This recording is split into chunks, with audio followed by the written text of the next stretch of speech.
लोग फिर से एक नए टेस्ट को लेकर के आए हैं। नए टेस्ट का डिस्कशन नीट 10 का डिस्कशन है बेटा। और नीट 10 का डिस्कशन क्वेश्चन नंबर 1 to 25 मैं आपको करवाऊंगी और क्वेश्चन नंबर 26 to 50 आपको शुभम सर करवाएंगे बेटा। और इस डिस्कशन में हम लोग जो है जो डिफरेंट क्वेश्चन जो हम जितने भी हम जो है डुअल नेचर से और ग्रेविटेशन से बना सकते हैं वो सारे क्वेश्चन आपको करवाने की जो है कोशिश की गई है। और बेटा आई होप जो है आप लोगों का टेस्ट जो है बहुत ही अच्छा हुआ होगा। बिना लेट किए हुए बेटा आगे बढ़ते हैं और अपने सिंह सर के मिशन को अपने साथ लेते हुए कि आप पढ़ने का अधिकार सबको और डॉक्टर बनने का भी अधिकार सबको, इस मिशन को नहीं भूलना है और इस मिशन को आगे लेके हम चलते हैं। और हम अपने आते हैं क्वेश्चन नंबर 1 पर। तो बेटा हमारा क्वेश्चन नंबर 1 है टेस्ट का कि गुरुत्वीय बल है। तो गुरुत्वीय बल है बेटा, इसमें ऑप्शन आपको दिए हैं, प्रतिकर्षणात्मक बल है आपका, संरक्षी बल है, असंरक्षी बल है या विद्युतीय बल है। जो आपका गुरुत्वाकर्षण बल होता है वो किस तरह का बल है। तो बेटा हम जानते हैं जो गुरुत्वीय बल होता है वो क्या होता है, कंजर्व फोर्स होता है, यानी कि क्या होता है, संरक्षी बल होता है। तो हमारा ऑप्शन नंबर 2 क्या हुआ बेटा, बिल्कुल हमारा करेक्ट ऑप्शन है। तो ऑप्शन नंबर 2 हमारा बेटा करेक्ट ऑप्शन है। चलिए आगे बढ़ते हैं। नेक्स्ट हमारा बेटा क्वेश्चन नंबर 2 है कि एक उपग्रह पृथ्वी की सतह से सबसे समीप कक्षा में घूम रहा है, कुल ऊर्जा होगी। तो बेटा आपसे कुल ऊर्जा पूछ रहा है। कुल ऊर्जा क्या है, कुल ऊर्जा बेटा हमारा क्या होगा, टोटल एनर्जी होती है हमारी kinetic energy plus potential energy, means आपकी गतिज ऊर्जा प्लस स्थितिज ऊर्जा। तो अगर हमें टोटल एनर्जी निकालनी है या कुल ऊर्जा निकालनी है तो हम क्या करेंगे, जो हमारी टोटल एनर्जी होगी, जिस तरह हमारे यहाँ पर कोई भी, यहाँ पर हमारे पास अर्थ है और कोई भी उपग्रह जो है इसके चारों ओर घूम रहा है, तो हम मानेंगे h टेंड्स टू 0, हाइट क्या है, हम बिल्कुल समथिंग 0 ही मान रहे हैं कि h हमारा 0 है। ठीक है, तो हम लोग काइनेटिक एनर्जी लिखेंगे तो काइनेटिक एनर्जी बेटा होती है आपकी हाफ mv² और पोटेंशियल एनर्जी होगी -g me अपॉन आपका r। तो बेटा MEMS अगर हम किसी सैटेलाइट के लिए ले रहे हैं तो हमने दूसरे का मास क्या मान लिया है, ms मान लिया है, और अर्थ के लिए जो मास है हमारा क्या है, me है। अब हाफ mv² है, v इज इक्वल टू बेटा क्या होता है, √gm अपॉन r होता है।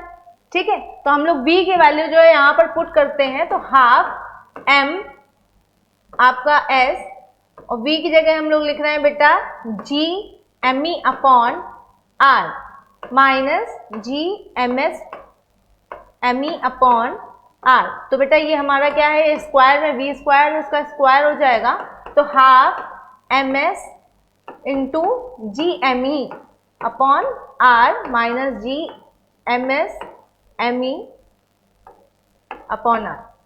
ठीक है बेटा, तो यहाँ पर जब हम इसे सॉल्व करेंगे बच्चा, जब इसे सॉल्व करेंगे तो ये हमारा क्या है, हाफ जी me ms अपॉन r है माइनस जी ms me अपॉन r। तो जब इसमें सॉल्व करेंगे इसको तो हमारा आंसर क्या आएगा बेटा, हमारा आंसर आएगा माइनस जी me ms अपॉन 2r।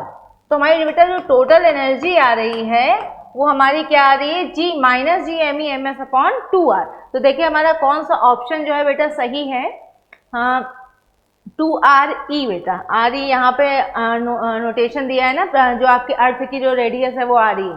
ठीक है, तो जी me ms अपॉन 2re, तो हमारा कौन सा ऑप्शन चाहिए, ऑप्शन नंबर बेटा हमारा 4th जो है बिल्कुल करेक्ट ऑप्शन है। ठीक है, चलिए आगे बढ़ते हैं। नेक्स्ट है हमारा क्वेश्चन बेटा, द्रव्यमान m को 3r कक्षा की त्रिज्या में 4r कक्षा की त्रिज्या में भेजने के लिए आवश्यक ऊर्जा होगी। तो बेटा 3r कक्षा से 4r कक्षा में भेजने के लिए आवश्यक ऊर्जा पूछ रहा है आपसे, एनर्जी पूछ रहा है। तो जब इनिशियली वो किसमें है बेटा, 3r कक्षा में है और फाइनली वो किसमें है, 4r कक्षा में है। तो अगर हम इनिशियल एनर्जी निकालें, ui हमारी क्या हो जाएगी, हमारी तब कक्षा क्या है, यहाँ पे त्रिज्या क्या है 3r, तो बेटा हमारा यहाँ पे हो जाएगा माइनस जी अपॉन 3r। और जब लोग फाइनली हम दूसरी कक्षा में जा रहे हैं यानी कि 4r कक्षा में जा रहे हैं, तो uf इज इक्वल टू आपका क्या हो जाएगा, माइनस जी m अपॉन यहाँ पर 4r। तो बेटा जो हमारा आवश्यक ऊर्जा होगी, जो हमारी आवश्यक ऊर्जा है वो हमारी क्या होगी, delta u is equal to u final minus u initial. तो क्या करते हैं बेटा, इसको घटा देते हैं, यू इनिशियल, इसको घटा देते हैं बेटा, तो यू फाइनल हमारा बेटा minus G upon 4r minus U initial, minus पहले से लगा है तो ये प्लस हो जाएगा, जी एम अपॉन 3r।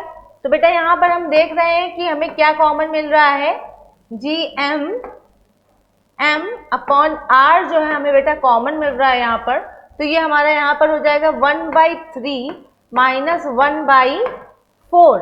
तो 1/3 माइनस 1/4 जब हमने इसका एलसीएम लिया बेटा तो हमारा यहाँ पे आया 12, 4 माइनस 3, तो आया हमारा यहाँ पे बेटा G M upon R into 1/12। तो हमारा आंसर बेटा आ रहा है यहाँ पर, अगर हम देखें तो delta U is equal to आ रहा है G capital M small m upon 12r। तो हमारा ऑप्शन कौन सा बेटा करेक्ट है, ऑप्शन नंबर यहाँ पर देखें तो फर्स्ट हमारा करेक्ट आंसर है जी एम अपॉन 12r। ठीक है, चलिए आगे बढ़े। नेक्स्ट हमारा क्वेश्चन है बेटा पृथ्वी के केंद्र पर पिंड का भार होगा। तो बेटा पृथ्वी के केंद्र पर पिंड का भार पूछ रहा है, तो पृथ्वी के केंद्र पर बेटा वैसे तो भार हमारा क्या होता है, mg होता है, और पृथ्वी का जो केंद्र होता है, पृथ्वी के सेंटर पर g हमारा क्या होता है, 0 होता है। तो पृथ्वी के केंद्र पर भार हमारा क्या हो जाएगा, 0 हो जाएगा। तो हमारा ऑप्शन कौन सा सही आएगा बेटा, ऑप्शन नंबर 1 हमारा करेक्ट आएगा। पृथ्वी के केंद्र पे जो भार होता है हमारा क्या होता है, 0 होता है। ठीक है, चलिए नेक्स्ट हमारा क्वेश्चन है समान d घनत्व वाले समान धातु के गोलों को एक दूसरे से स्पर्श करवाते हैं तथा गोलों की त्रिज्याएं क्रमशः r और r/2 है। इनके बीच के आकर्षण का गुरुत्वाकर्षण बल होगा। तो बेटा वो बोल रहा है कि आपके पास कोई भी दो गोले हैं, ठीक है, और इन गोलों के बेटा आपको मास नहीं दिए, लेकिन उन्होंने क्या बोला है, दोनों की ही जो डेंसिटी है, दोनों का जो घनत्व है वो क्या है, d है। और बोल रहा है कि अगर एक जो है ये गोला, इसकी त्रिज्या बेटा आपको दी है, इसकी जो आपको रेडियस दे रहा है वो दे रहा है आपको r, ठीक है, r1 आपको दे रहा है r, और जो दूसरा गोला है उसकी रेडियस आपको दे रहा है यानी कि r2 आपको दे रहा है r/2। फिर कंडीशन दे रहा है कि उन दोनों गोलों को क्या करते हैं, आपस में स्पर्श करवाते हैं। यानी कि कुछ इस तरह का सिनेरियो है कि हमने इन दोनों को स्पर्श कराया। जब स्पर्श कराएंगे तो एक की रेडियस बेटा r है, एक की रेडियस r/2 है, तो टोटल रेडियस हमारी क्या हो जाएगी बेटा, टोटल हमारी क्या रेडियस हो जाएगी, r इज इक्वल टू हमारी r1 प्लस r2 यानी कि r प्लस r/2 यानी कि 3r/2। तो टोटल रेडियस जो हो जाएगी, अगर हम इस तरह से देखें तो टोटल रेडियस हमारी हो जाएगी बेटा 3r/2। ठीक है, इतनी बात क्लियर है। अब क्या है, हमारे पास रेडियस आ गई है, लेकिन अब हमारे पास दूसरी चीज है, मास नहीं है, लेकिन डेंसिटी है। तो डेंसिटी यानी कि घनत्व, आपका घनत्व बराबर, या d से डिनोट करते हैं, घनत्व बराबर होता है आपका द्रव्यमान बटे आयतन। ठीक है, तो द्रव्यमान बटे आयतन, तो आपका घनत्व इंटू आयतन इज इक्वल टू क्या हो जाएगा बेटा, द्रव्यमान हो जाएगा, होगा। तो बेटा इसी तरीके से हम लोग क्या निकाल लेंगे, इन दोनों गोलों के द्रव्यमान निकाल सकते हैं। तो m1 इज इक्वल टू बेटा हमारा क्या हो जाएगा, अगर पहले गोले के लिए लें तो d, और गोले हैं तो v हमारा क्या हो जाएगा बेटा, 4/3 पाई r क्यूब। ठीक है, और दूसरे के लिए अगर m2 के लिए लें तो d इंटू 4/3 पाई r2 क्यूब। इस तरह से आया, तो हमारे m1 m2 आ गए घनत्व के टर्म में। ठीक है, तो m1 m2 अब हमारे घनत्व के टर्म में आ गए हैं, और हमें क्या निकालना है बेटा, इनके बीच का गुरुत्वाकर्षण बल निकालना है। F इज इक्वल टू क्या होता है, F इज इक्वल टू होता है g m1 m2 upon r² होता है बेटा। तो चलिए वैल्यू पुट करते हैं, g तो ऐसे ही रहेगा बेटा हमारे पास। m1 हमारा क्या हुआ, m1 बेटा हमें दिया है d इंटू 4/3 पाई r1 क्यूब, और बेटा हमें m2 क्या दिया है, d 4/3 पाई r2 क्यूब। ठीक है, बटे बेटा r², r हमारी क्या आई है यहाँ पे 3r/2, तो 3 बाई 2r का होल स्क्वायर। तो बेटा इसे सॉल्व करते हैं हम जल्दी से।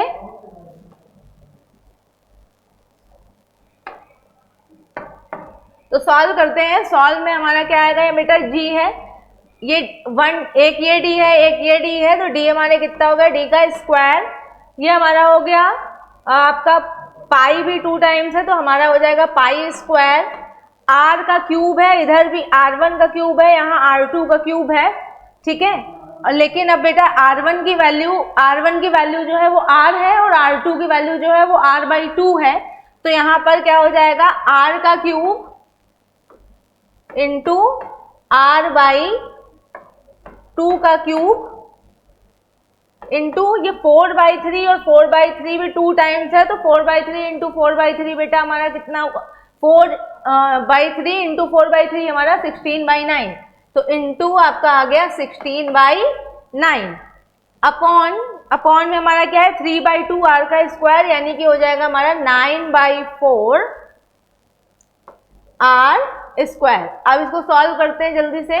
तो हमारे पास हो गया यहाँ पर g d square pi square r cube into r cube into 16 by आपका यहाँ पे आया 9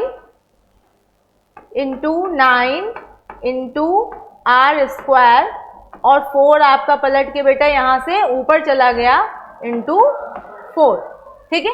तो जल्दी से हम लोग सॉल्व करते हैं। सॉल्व करेंगे तो बेटा हमारा आंसर आया r स्क्वायर से ये एक r कट गया तो यहाँ पर कितना बचा, एक ही r बचा। तो यहाँ पर कंटिन्यू करते हैं अपना कैलकुलेशन। तो g d square pi square r की पावर 4 आपका 4 इंटू 16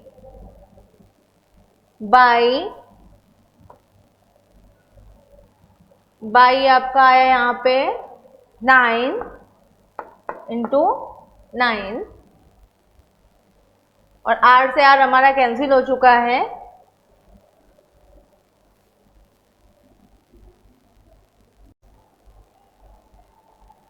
क्वेश्चन नंबर 5 बेटा क्या कह रहा है कि समान d घनत्व वाले समान धातु के गोलों को एक दूसरे से स्पर्श करवाते हैं तथा गोलों की त्रिज्याएं क्रमशः r और r/2 हैं।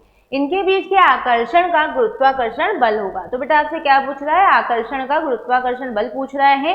तो बेटा आपको क्या क्या दिया हुआ है, बेटा यहाँ पर घनत्व जो है आपको दिया हुआ है, तो घनत्व दिया है लेकिन हमको यहाँ पर द्रव्यमान नहीं दिया है और हमें बल निकालने के लिए द्रव्यमान की आवश्यकता होगी। लेकिन यहाँ घनत्व दिया है तो घनत्व से भी हम बल जो है द्रव्यमान निकाल सकते हैं, क्योंकि घनत्व बराबर होता है बेटा आपका द्रव्यमान बटे आयतन।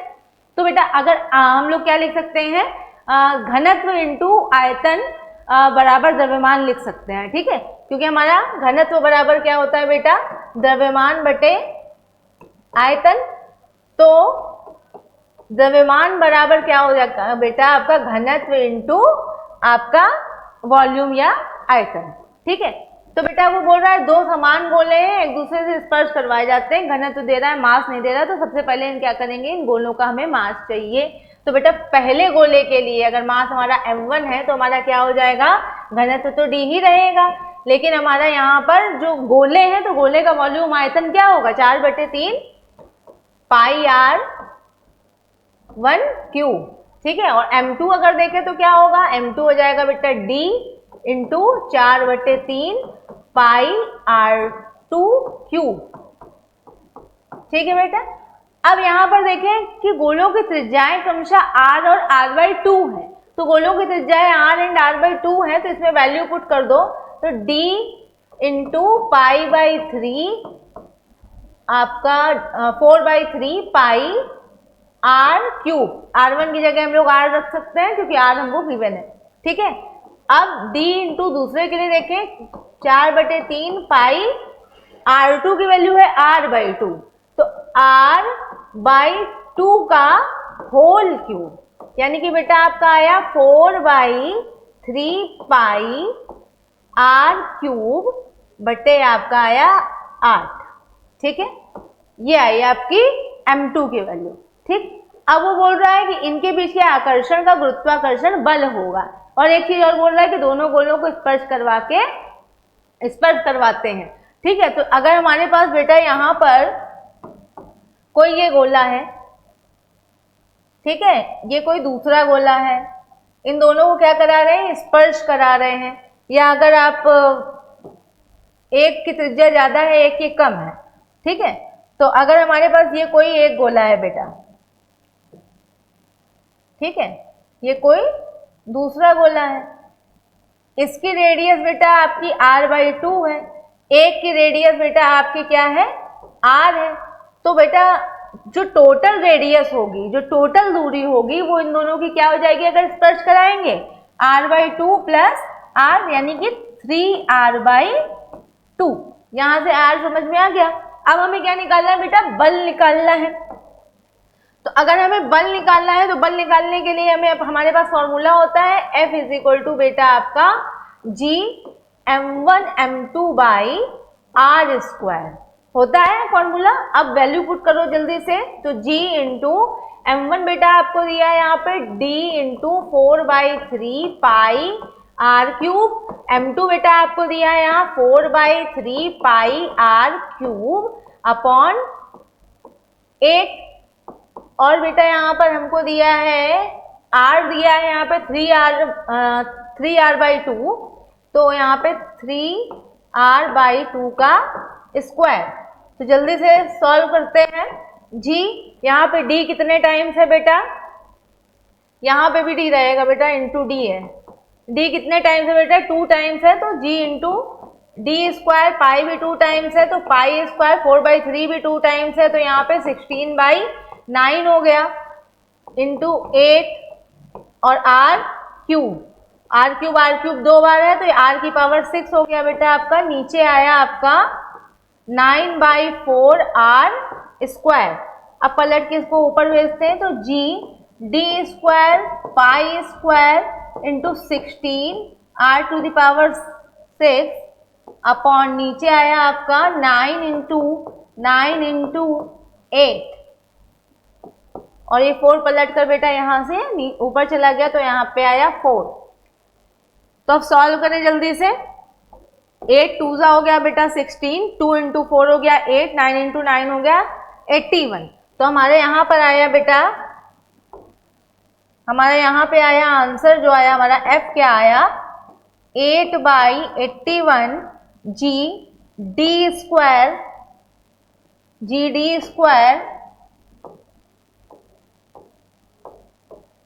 हाँ, तो GD² पाई² r⁴ और 8/81। तो हमारा कौन सा ऑप्शन जो है बेटा राइट आ रहा है, हमारा ऑप्शन नंबर 3 जो है बिल्कुल करेक्ट है कि 8/81 GD² पाई² r⁴।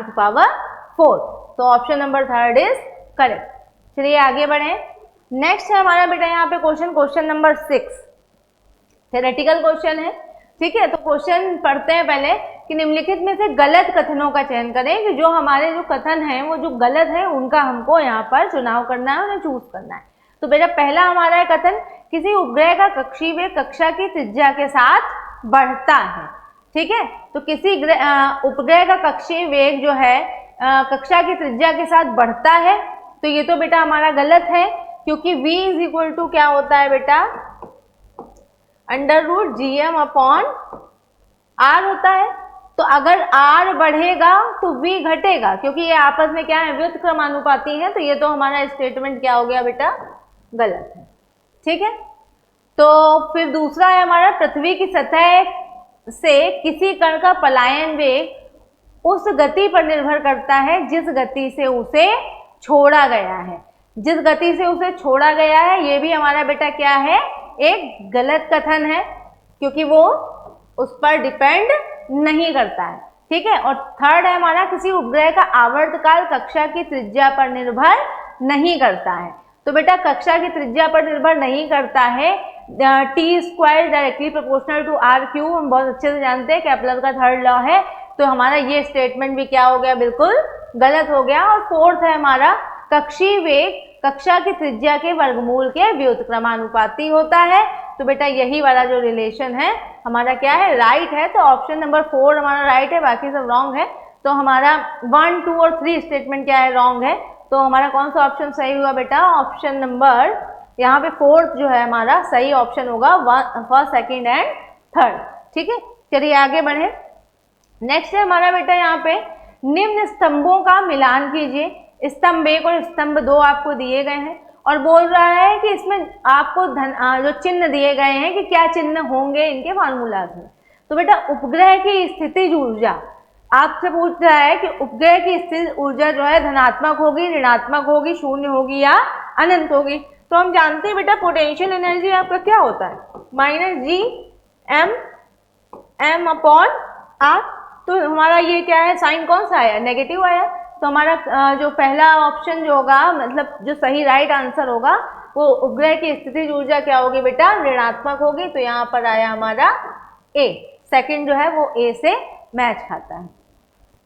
फिर आपका है कि उपग्रह की कुल ऊर्जा, उपग्रह की कुल ऊर्जा बेटा पूछ रहा है। तो उपग्रह की जो कुल ऊर्जा होती है वो भी क्या है हमारी जो है ऋणात्मक ही आती है। तो ये भी हमारा क्या हो गया, बी भी हमारा सेकंड से ही मैच कर रहा है।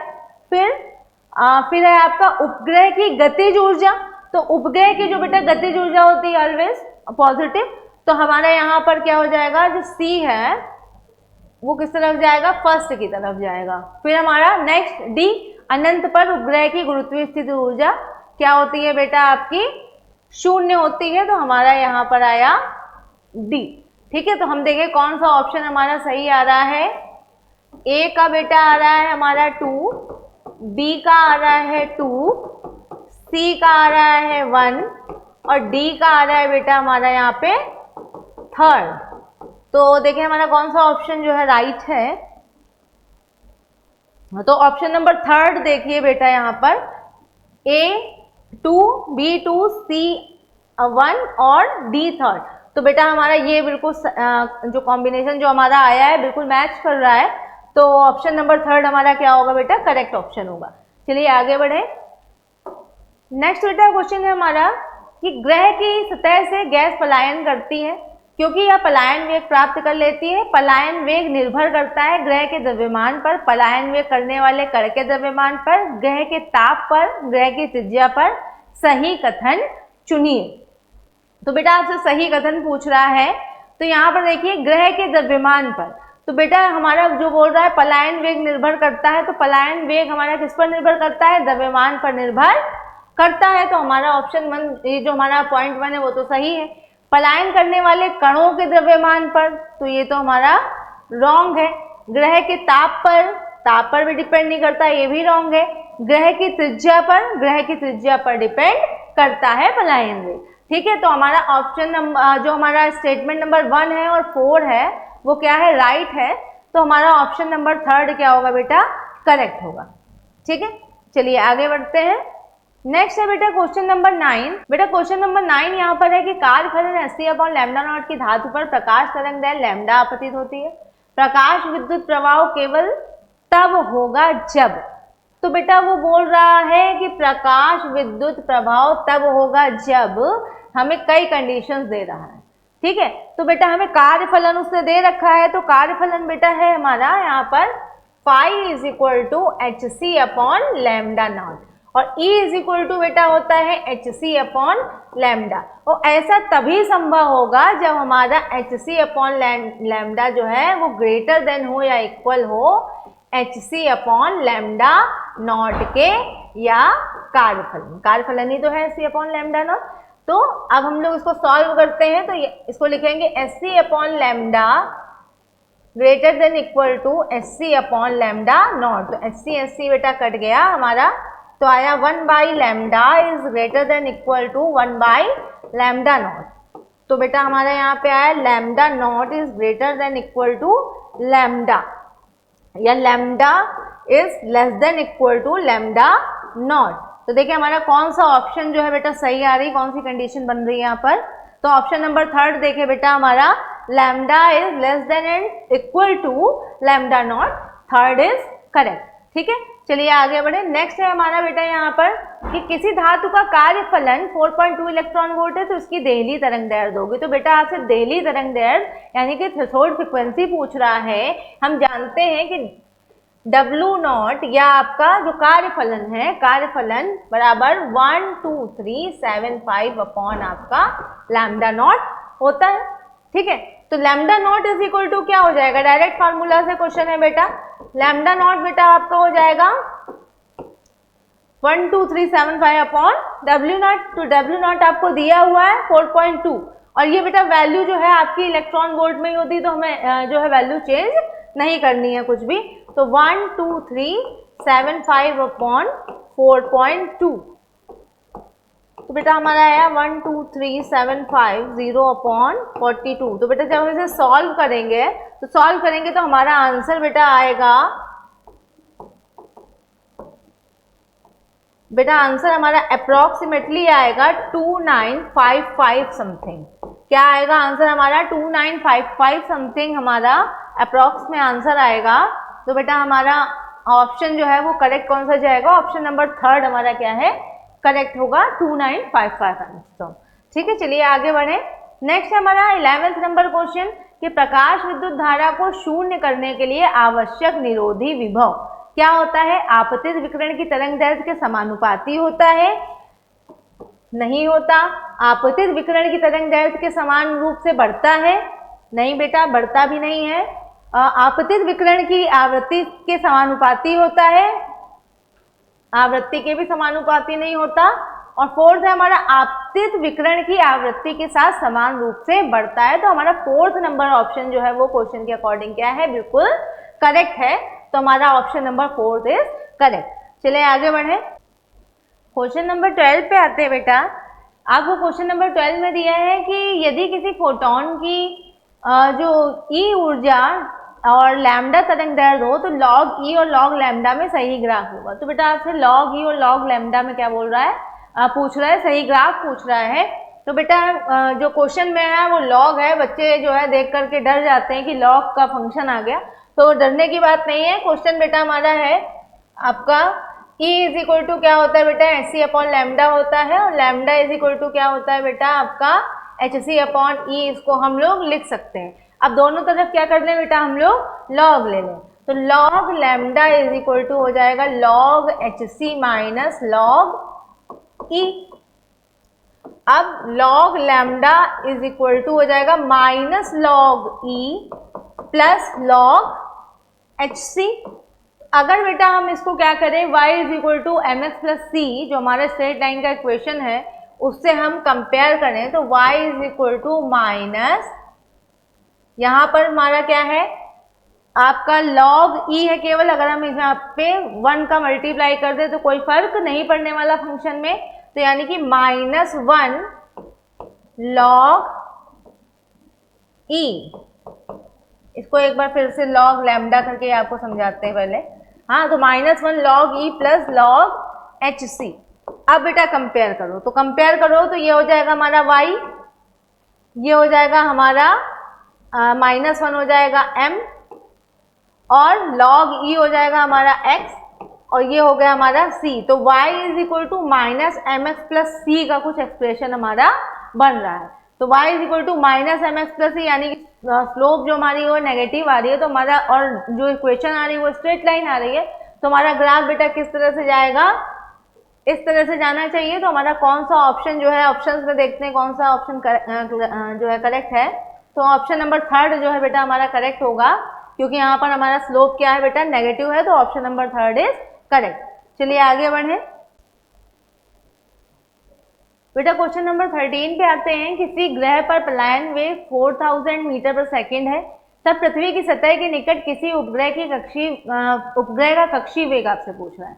ठीक है, तो हम फार्मूला पर, डायरेक्ट फार्मूला पर क्वेश्चन है, v not is equal to, या कक्षीय वेग ऑर्बिटल वेलोसिटी आपकी v बाई √2, v आपको बेटा दिया है यहाँ पर 4000 दिया हुआ है, ठीक है, अपॉन √2। तो 4000 को बेटा हम लोग क्या लिख दें यहाँ पर, 4 × 10⁻³ लिख दें अपॉन √2। अब इसको सॉल्व करें, तो सॉल्व करने के लिए क्या करें, √2 का ऊपर मल्टीप्लाई, √2 का नीचे मल्टीप्लाई करते हैं। तो 4 √2 अपॉन नीचे आया 2 × 10⁻³ है, तो 2 से 4 कटा तो 2 आया, यानी कि 2 √2 × 10⁻³ आपका यह मीटर पर सेकंड में आई है। ठीक है, मीटर पर सेकंड में है। तो हमारा जो आंसर आ रहा है वो किलोमीटर पर सेकेंड में है, तो 10 की पावर 3 पावर जो है हमारी चली जाएगी, तो हमारा आया 2/√2 किलोमीटर पर सेकेंड। तो V not is equal to आया 2/√2। तो हमारा ऑप्शन नंबर कौन सा बेटा करेक्ट आया? ऑप्शन नंबर जो 4 है हमारा करेक्ट ऑप्शन है 2/√2 किलोमीटर पर सेकेंड। ठीक है, चलिए आगे बढ़िए। फिर हमारा बहुत ही अच्छा क्वेश्चन है कि बुध ग्रह सूर्य के चारों ओर एक अंडाकार कक्षा में घूम रहा है, जैसा कि चित्र में दिखाया गया है। बुध ग्रह की गतिज ऊर्जा सबसे अधिक होगी। अब बेटा वो क्या है, वृत्ताकार कक्षा में घूम रहा है, तो उसका जो कोणीय संवेग होगा, ठीक है, जो उसका एंगुलर मोमेंटम होगा वो क्या होगा? संरक्षित होगा, कंजर्व होगा। ठीक है, अगर एंगुलर मोमेंटम हमारा क्या है? कंजर्व है। अच्छा, यहां से देखें, अगर हम पॉइंट ई पर देखें तो पॉइंट ई पर हमारा जो इनर्शिया होगा वो क्या होगा? सबसे कम होगा।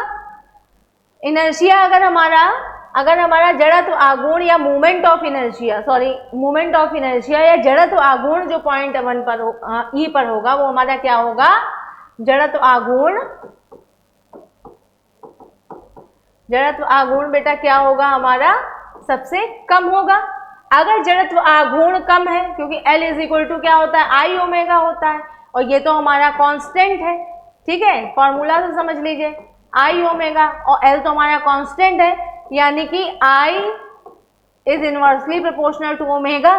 अगर I हमारा ज्यादा होगा तो ओमेगा कम होगा, यानी कि अगर जड़त्व आघूर्ण ज्यादा है तो हमारा कोणीय वेग जो है वो क्या होगा? कम होगा, और अगर जड़त्व आघूर्ण कम है तो कोणीय वेग जो होगा सबसे ज्यादा होगा, और जहां पे कोणीय वेग ज्यादा होगा वहीं पर हमारी गतिज ऊर्जा भी क्या हो जाएगी? ज्यादा हो जाएगी। तो यानी कि हमें ऐसा पॉइंट चाहिए जहां पे कोणीय वेग ज्यादा हो और हमारा जड़त्व आघूर्ण क्या हो? कम हो। तो ऐसा पॉइंट हमारा अगर हम इसमें देखें तो पॉइंट ई के लिए जो हमारा ये है जड़त्व आघूर्ण जो है आई है, जो हमारा मोमेंट ऑफ इनर्शिया है वो क्या होगा? सबसे कम होगा, और यहाँ पे मोमेंट ऑफ इनर्शिया सबसे कम, यानी कि ओमेगा या कोणीय वेग क्या होगा? सबसे ज्यादा होगा। कोणीय वेग ज्यादा तो जो हमारी काइनेटिक एनर्जी होगी वो भी क्या होगी? ज्यादा होगी। तो हमारा जो है पॉइंट कौन सा सही आया? हमारा थर्ड जो है ऑप्शन केवल ई पर। ठीक है, गतिज ऊर्जा क्या होगी? सबसे अधिक होगी। चलिए आगे बढ़े। नेक्स्ट है हमारा क्वेश्चन नंबर 15।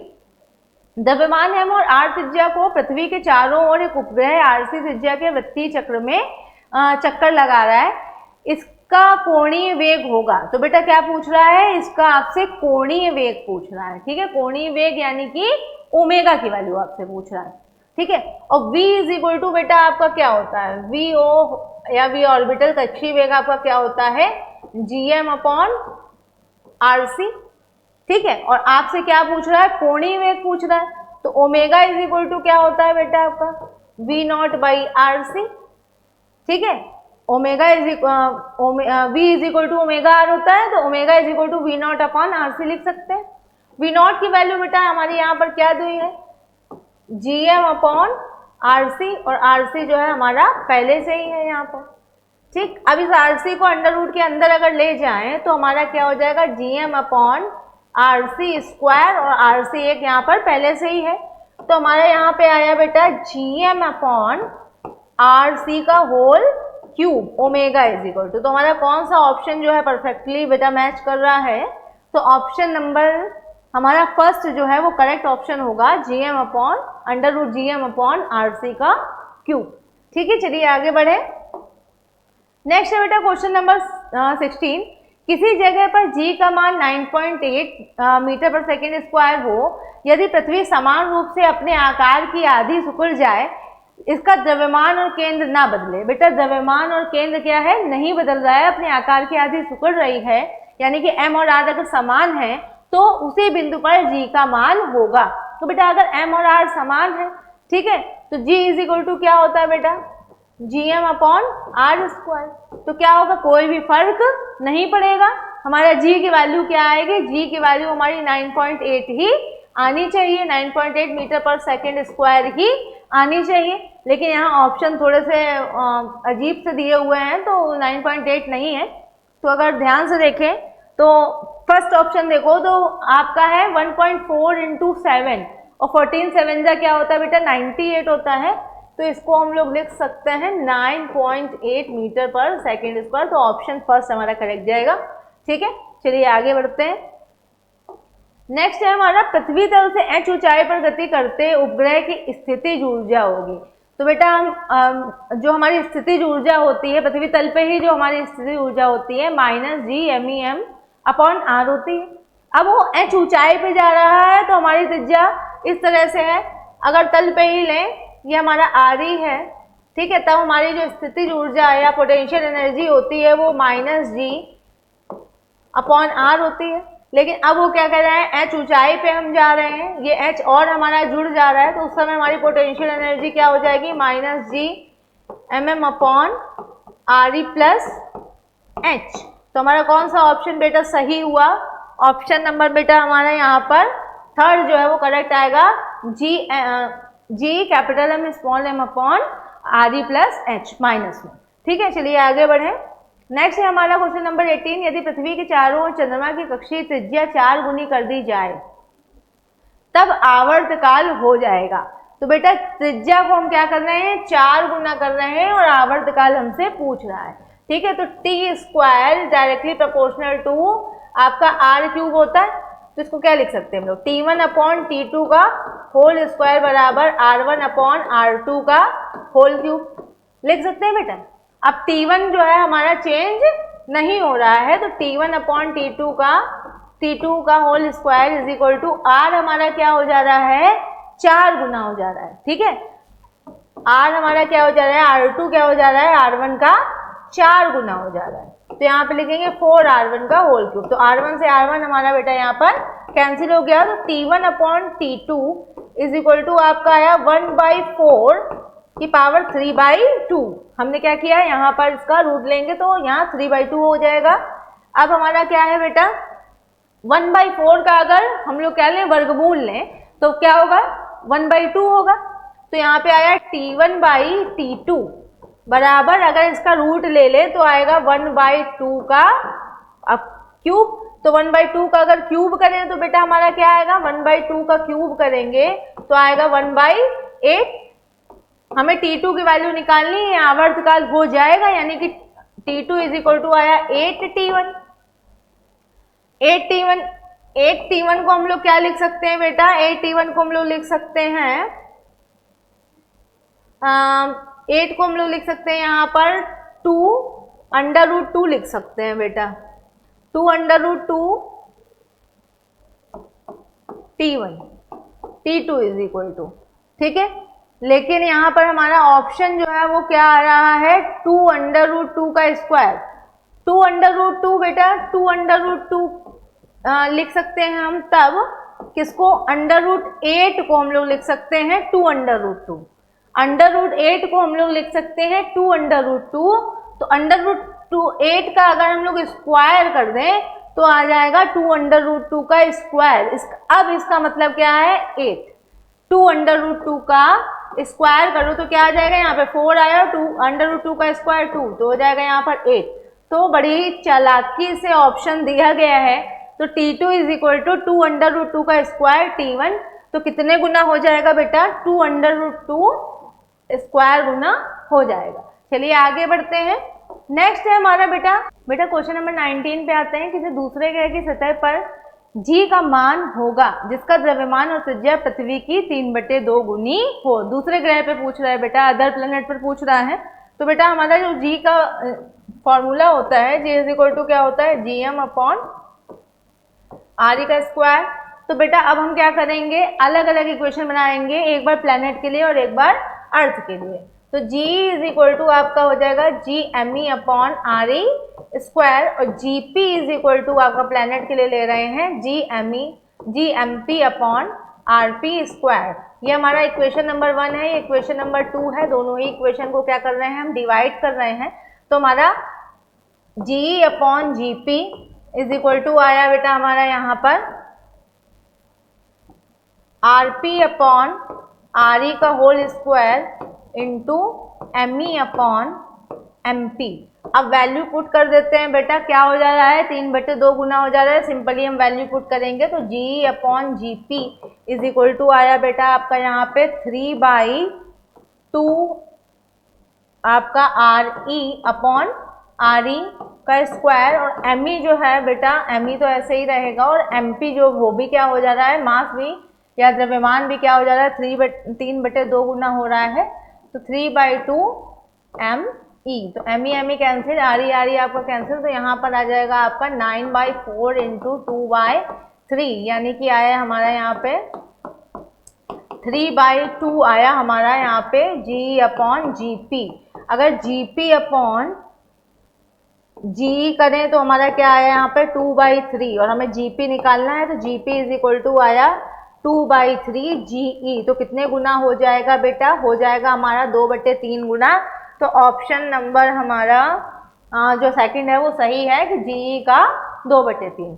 ठीक है, चलिए आगे बढ़े। नेक्स्ट है हमारा क्वेश्चन नंबर 20, प्लांक नियतांक की विमा समान है। तो प्लांक नियतांक की विमा किसके समान होगी, बल इंटू समय के, बल इंटू दूरी के, बल इंटू चार्ज किया, बल दूरी और समय के। तो सबसे पहले तो हम प्लांक नियतांक की ही विमा निकालें, तो E इज इक्वल टू क्या होता है बेटा, एच न्यू होता है, तो H इज इक्वल टू क्या हो जाएगा, E बाई न्यू हो जाएगा। E होता है आपका mL2T-2 और न्यू होता है आपका T-1। ये इस तरह ऊपर आया तो हो जाएगा, हमारी विमा हो जाएगी mL2T-1, ये हमारा आया H। ठीक है, अब बल इंटू समय देखें, तो बल की होती है mLT-2 इंटू T, तो ये हो जाएगी mLT-1, तो ये तो हमारा गलत हो गया। दूसरा यहाँ पे mLT-2 इंटू दूरी L, तो ये हो जाएगा हमारा mL2T-2, तो ये भी हमारा गलत हो गया। बल इंटू चाल, यानी कि mLT-2 इंटू LT-1, तो ये हमारा हो जाएगा mL2T-3, तो ये भी गलत हो गया। फोर्थ देखें, हमारा बल की होती है mLT-2, दूरी होती है L और समय T, तो हमारा L 2 तो L2 और T-1, तो हमारा जो फोर्थ ऑप्शन है वो करेक्ट है, बल इंटू दूरी इंटू समय किसके बराबर होगी, हमारी प्लांक नियतांक के बराबर होगी विमा उसकी। ठीक है, तो बेटा यहाँ पर क्वेश्चन नंबर 21 देखिए, क्वेश्चन नंबर 21 में दिया है कि यदि मुक्त इलेक्ट्रॉन की गतिज ऊर्जा 4 गुनी कर दी जाए।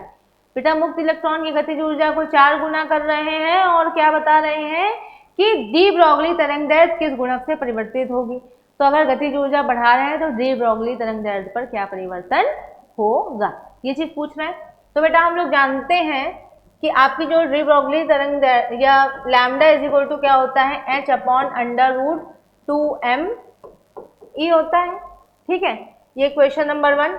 आप क्या कर रहे हैं, उसको 4 गुना कर दे रहे हैं, गतिज ऊर्जा को 4 गुना कर दे रहे हैं, तो λ1 कर दो, इसको λ2 कर दो, बराबर h upon √2 into m into E को हम लोग 4 टाइम्स बढ़ा रहे हैं। ठीक है, इक्वेशन नंबर आपका आया 2। दोनों को ही आप सॉल्व करते हैं, आपको बेटा दोनों को सॉल्व करें तो λ1 बाई λ2 दोनों को डिवाइड कर देते हैं, यहीं से डिवाइड कर देते हैं, तो h से h आपका कट गया, ये आपका ऊपर गया आया हमारा 4 का तो रूट बाहर आ जाएगा, 2 आ जाएगा, और आया हमारा यहाँ पे 2me अपॉन इधर आया 2me, तो 2me और 2me हमारा कैंसिल हो गया, तो λ1 इज इक्वल टू आया 2 λ2, तो λ2 की वैल्यू हमें निकालनी है, तो λ2 इज इक्वल टू आया हमारा 1/2 λ1। तो किस गुणक में परिवर्तित होगी, तो बेटा किस गुणक में परिवर्तित होगी, आपकी हाफ हो जाएगी, जो डी ब्रॉगली तरंगदैर्घ्य है वो क्या हो जाएगी, हाफ हो जाएगी। तो हमारा ऑप्शन नंबर कौन सा बेटा करेक्ट जाएगा यहाँ पर, option number 3 is correct, half. ठीक है, चलिए आगे बढ़े। नेक्स्ट है हमारा थ्योरेटिकल क्वेश्चन है, दो फोटोनों के लिए है कि इनकी तरंगदैर्घ्य समान हो तो रेखीय संवेग समान होंगे। गलत। दो फोटोनों की ऊर्जाएं समान हो तो उनके रेखीय संवेग 0 होंगे। फिर नेक्स्ट है हमारा दो फोटोनों की आवृत्तियां समान हो तो उनके रेखीय संवेग अनंत होंगे, बिल्कुल गलत। और नेक्स्ट हमारा लास्ट ऑप्शन कि दो फोटोनों के देखी संवेग अगर समान हो तो उनके तरंग दैर्ध्य भी समान होंगे। तो ऑप्शन नंबर 4 इज बेटा करेक्ट ऑप्शन। ठीक है, कि अगर हमारे दो फोटोन हैं उनके रेखीय संवेग अगर P1 P2 हमारे समान है तो λ1 λ2 भी क्या होंगे, हमारे समान होंगे। तो हमारा ऑप्शन नंबर 4 करेक्ट है। नेक्स्ट आगे बढ़ते हैं क्वेश्चन नंबर 23। क्वेश्चन नंबर बेटा 23 देखिए, एक ई ऊर्जा का विकिरण पूर्ण परावर्तित सतह पर गिरता है, सतह पर आरोपित संवेग है।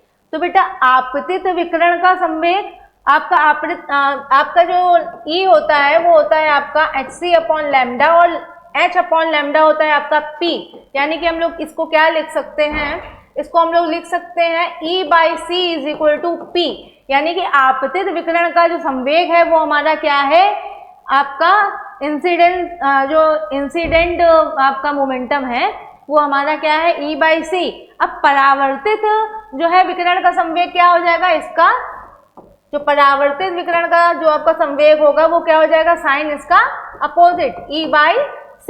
तो अब वो आपसे पूछ रहा है कि सतह पर आरोपित संवेग होगा, तो आरोपित संवेग क्या हो जाएगा बेटा आपके पास Pi माइनस PR, यानी कि Pi हमारा है E/c और PR माइनस E/c, यानी कि E/c प्लस E/c या 2E/c। तो हमारा जो Pi माइनस PR या सतह पर आरोपित संवेग जो है वो पूछ रहा है वो क्या हो जाएगा 2E/c। Option 2 is correct. चलिए आगे बढ़े। नेक्स्ट है हमारा 24 नंबर क्वेश्चन। पृथ्वी से रॉकेट का पलायन वेग v किलोमीटर प्रति सेकंड है, उस ग्रह पर पलायन वेग क्या होगा जिसका व्यास पृथ्वी से आधा तथा गुरुत्वीय त्वरण भी दुगना हो। व्यास पृथ्वी से आधा और गुरुत्वीय त्वरण क्या पूछ रहा है बेटा, दुगना बोल रहा है। तो बेटा v = क्या हो जाएगा आपका √gr। तो इससे ही हम जो है आप इक्वेशन बना लेते हैं। एक बार हमसे पृथ्वी के लिए बोल रहा है, एक बार ग्रह के लिए बोल रहा है। तो बेटा यहाँ पर VE/VP = √GERE/√GPRP। इस तरह से हमारी जो है इक्वेशन आ जाएगी। तो हम लोग किस तरह से लिख सकते हैं इसको, V/VP = √GE/GP RE/RP। चलिए जल्दी से वैल्यू रख देते हैं। वो बोल रहा है कि पृथ्वी जो जिसका व्यास पृथ्वी से आधा हो जाए, व्यास जो है पृथ्वी से आधा हो जाए, यानी कि जो P है, जो आपका RP है वो क्या हो जाएगा हाफ RE हो जाएगा, और क्या हो जाए आपका गुरुत्वीय त्वरण दुगना हो जाए, यानी कि जो GP है वो क्या हो जाएगा दुगना हो जाएगा। तो जल्दी से वैल्यू पुट करो बेटा। तो यहाँ पे आया हमारा √GE और जो GP है वो क्या हो जा रहा है बेटा दुगना हो जा रहा है, गुरुत्वीय त्वरण दुगना हो जा रहा है, यानी कि 2GE हो जा रहा है। और RE जो है वो सेम है और आपका RP क्या हो जा रहा है आधा हो जा रहा है, यानी कि हाफ RE हो जा रहा है। तो हमारा यहाँ पे RE कटा, GE कटा, तो हमारा यहाँ पे आया बेटा √2 × 1/2। तो 2 + 2 हमारा कैंसिल आया, हमारे यहाँ हुआ 1। तो V/VP = 1, यानी कि V = VP, कोई फर्क नहीं पड़ेगा। तो बोल रहा है कि रॉकेट का पलायन वेग v किलोमीटर पर सेकंड है, उस ग्रह का पलायन वेग क्या होगा, तो उस ग्रह का पलायन वेग क्या होगा बेटा VE ही होगा। तो हमारा ऑप्शन बेटा कौन सा सही जाएगा, ऑप्शन नंबर 1 इज करेक्ट, पलायन वेग VE होगा। चलिए आगे है हमारा क्वेश्चन। यदि पृथ्वी का द्रव्यमान 2% कम तथा त्रिज्या 1% बढ़ा दी जाए तो पृथ्वी तल पर g का मान होगा। तो बेटा पृथ्वी तल पर आपसे g का मान पूछ रहा है, जब आपसे द्रव्यमान क्या कह रहा है 2% कम और त्रिज्या 1% बढ़ा दी जा रही है। ठीक है, तो बेटा हम जानते हैं बहुत अच्छे से कि g का जो हमारा इक्वेशन होता है, फॉर्मूला होता है, वो Gm/r² होता है। अब हमने जो है जो आपके प्रतिशत त्रुटि जब हम लोगों ने पढ़ी है तो उसमें हम लोगों ने परसेंटेज एरर जो जब पढ़ा था तो उसमें हमने जैसे इस टाइप की इक्वेशन होती थी तो हम लोग किस तरह से उसको सॉल्व करते थे।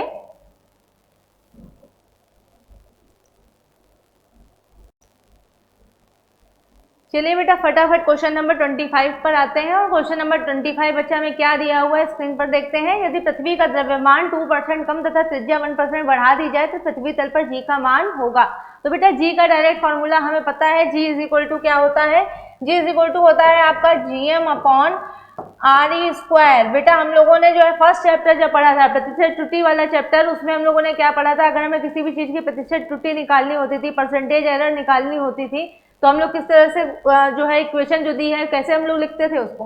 तो लिखें अगर इसको तो delta G upon G is equal to क्या हो जाए आपका delta M upon M plus delta R E upon R, लेकिन यहाँ स्क्वायर है तो 2 हमारा क्या आएगा आगे यहाँ पर।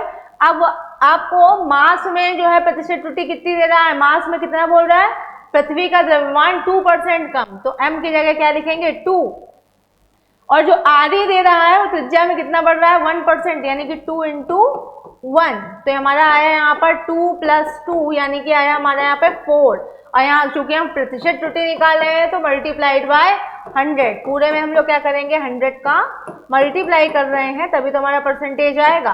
तो हमारा यहाँ 100, तो यहाँ पर हमारा क्या आया delta G by G into 100 is equal to 4%। तो हमारा ऑप्शन बेटा कौन सा करेक्ट आएगा यहाँ पर, option number 2 is the correct option.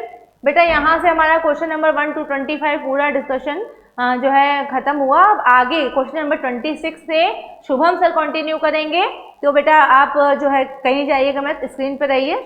तो प्यारे बच्चों आप लोग आगे देखिए, क्वेश्चन नंबर 26 से 25 तक डिस्कस हो चुका है। क्वेश्चन नंबर 26 से हम लोग शुरू करते हैं। अब देखिए बोला जा रहा है किसी धातु से प्रकाश विद्युत उत्सर्जन के लिए निरोधी अंतक आवृत्ति न्यू है। यदि इस धातु पर 3 न्यू आवृत्ति के विकिरण आपतित हो तो उत्सर्जित इलेक्ट्रॉनों का अधिकतम संभावित वेग होगा। m इलेक्ट्रॉन का द्रव्यमान है। तो देखिए बच्चे आपको यह पता है कि आइंस्टीन का प्रकाश विद्युत समीकरण जो होता है, आइंस्टीन का प्रकाश विद्युत समीकरण ऊर्जा संरक्षण नियम के संगत होता है। जैसा कि एनसीईआरटी में लिखा हुआ है कि आइंस्टीन का जो ठीक है प्रकाश विद्युत समीकरण होगा वो ऊर्जा संरक्षण के नियम के संगत होगा। और जैसा कि और एक चीज आपको पता है कि अब धातु में अगर फोटान का उत्सर्जन हो रहा है तो वहां उसको आप अप्लाई भी कर सकते हो, लागू भी कर सकते हो। अब देखो दूसरी चीज आपको पता है कि उच्चतम गतिज ऊर्जा जो है वो एनसीईआरटी में लिखा गया है कि उच्चतम गतिज ऊर्जा मतलब आप बोल सकते हो काइनेटिक एनर्जी मैक्सिमम, वो फोटान ऊर्जा एच न्यू। दूसरा आप बोल सकते हो धातु कार्यफलन, धातु कार्यफलन का मतलब आप बोल सकते हो फाई नॉट या एच न्यू नॉट के अंतर के बराबर होती है। तो इसी चीज को मैं लिख दे रहा हूं, हमें ऐसे लिख सकते हैं हाई 1/2 mv उच्च का वर्ग, 1/2 mv उच्च का वर्ग। अगर इसको हम लिखना चाहें तो इसे लिख सकते हैं h न्यू माइनस फाई। अब फाई नॉट लिखोगे आप तो इसको ऐसे भी लिख सकते हो आप h न्यू माइनस न्यू, ऐसा आप आराम से लिख सकते हैं। इसके बाद जब आगे लिखना शुरू करेंगे तो आप इसी पे लिख सकते हैं। अब देखिए जो दिया गया उसको यूज कर दीजिए, हाफ एम वी उच्च का स्क्वायर, ये हो जाएगा एच न्यू। अगर आप लिखेंगे तो एच तो वही रहेगा, न्यू की जगह पहले देखिए फाइनली क्या हो रहा है 3 न्यू माइनस एच न्यू। अगर इसे सॉल्व करेंगे तो आ जाएगा 2h न्यू, ऐसा कुछ आपको मिलेगा। इसके बाद अगर आप लिखना चाहेंगे तो यहां से डायरेक्ट लिख सकते हैं कि m को रहने दीजिए, उसके बाद सारे डेटा उधर ले लीजिए। तो ऐसा लिख सकते हैं कि डायरेक्ट v उच्च का वर्ग ये बराबर 2 को इधर है 2 इधर है 2 को इधर ले जाके गुणा कर देंगे तो ये हो जाएगा 4h न्यू बाई m। ठीक है 4h न्यू को आप डिवाइड कर दे रहे हो n से, तो यहां से v अगर आप निकालना चाहेंगे तो आराम से लिख सकते हैं v उच्च, ये करनी में आ जाएगा 4h न्यू बटे m। इसी को मेरे प्यारे बच्चों आराम से आप लिख सकते हो 2h न्यू बाई m। तो यहां से अगर हम देखेंगे तो ऑप्शन आपका कौन सा होगा प्यारे बच्चों, थर्ड होगा। मुझे लगता है यहां तक आपको कोई प्रॉब्लम नहीं होगी। चलिए आगे बढ़ते हैं नेक्स्ट क्वेश्चन पे। दो धातु जिनका कार्यफलन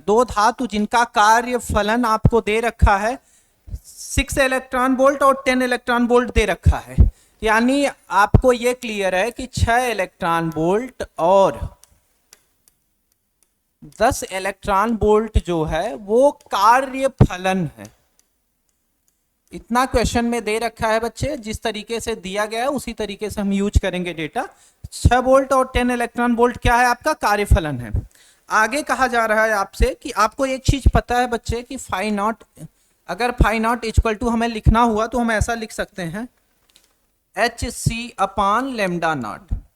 एच जो है वो प्लांक नियतांक है और सी क्या है, चाल है किसकी, प्रकाश की। तो प्रकाश की चाल है तो दोनों ऊपर का हम देखेंगे तो ये नियतांक है, ठीक है, नियत है, ये बदलने वाला नहीं है।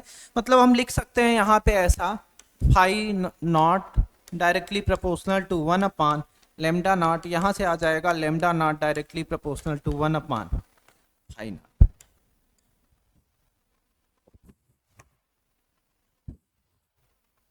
ऐसा कुछ हम लिख सकते हैं। अब एक चीज हमें यहां से क्लियर हो गई, यहां से अगर हम लिखना चाहें तो शुद्ध हिंदी में लिख सकते हैं कि जिसका कार्यफलन कम है, जिसका कार्यफलन कम है, जिसका कार्यफलन कम है, जिसका कार्यफलन कम है उसकी देहली तरंग दैर्ध्य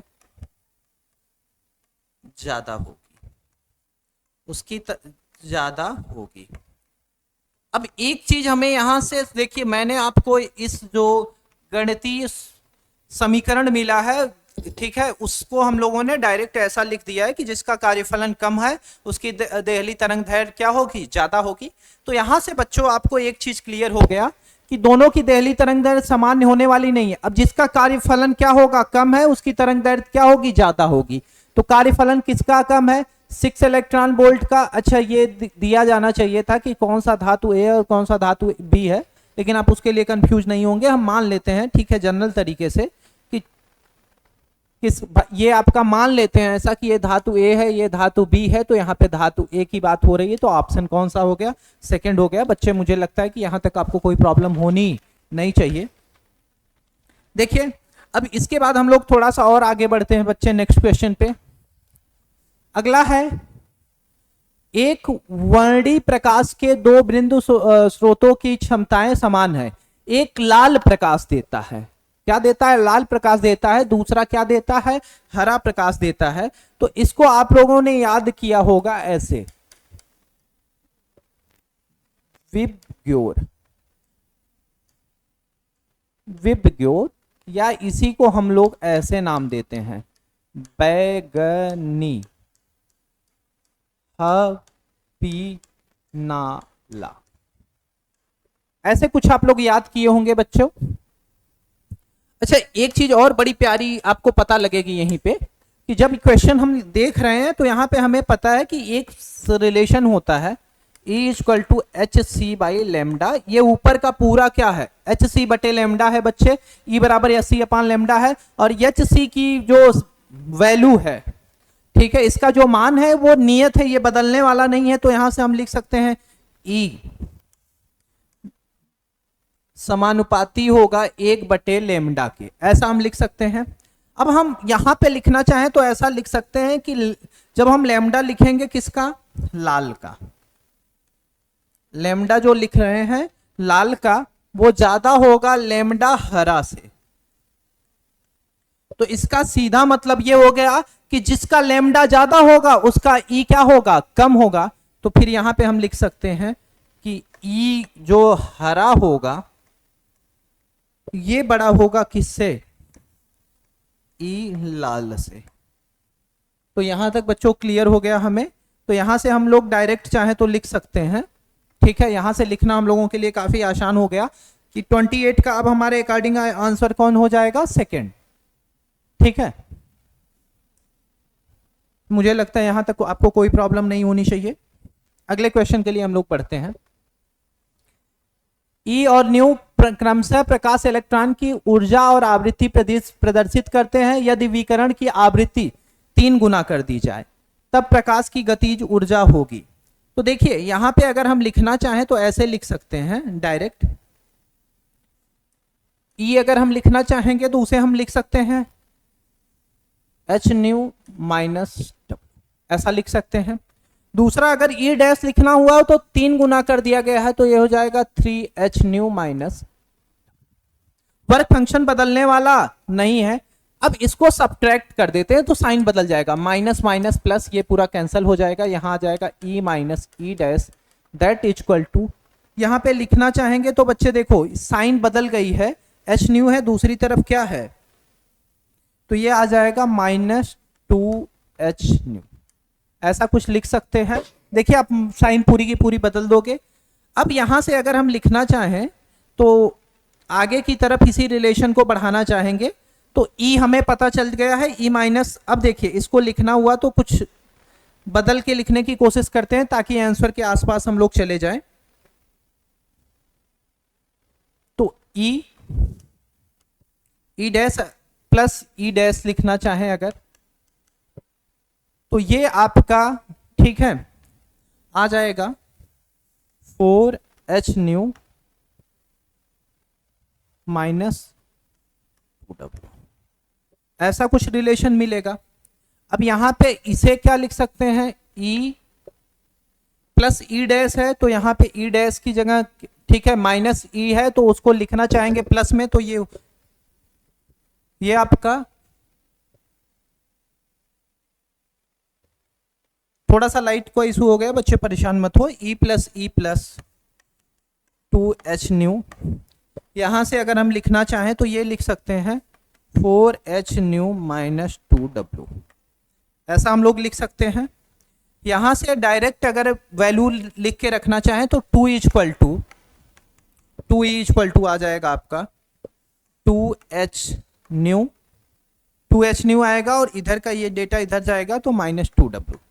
तो देखिए कुछ भी हम कर रहे हैं बच्चे, लेकिन ऑप्शन में हमें ये बाई 2 वाला कोई रिलेशन मिल नहीं रहा है तो हमें ये क्लियर हो गया कि कौन सा हो जाएगा, चौथा हो जाएगा 29 का, इनमें से कोई नहीं।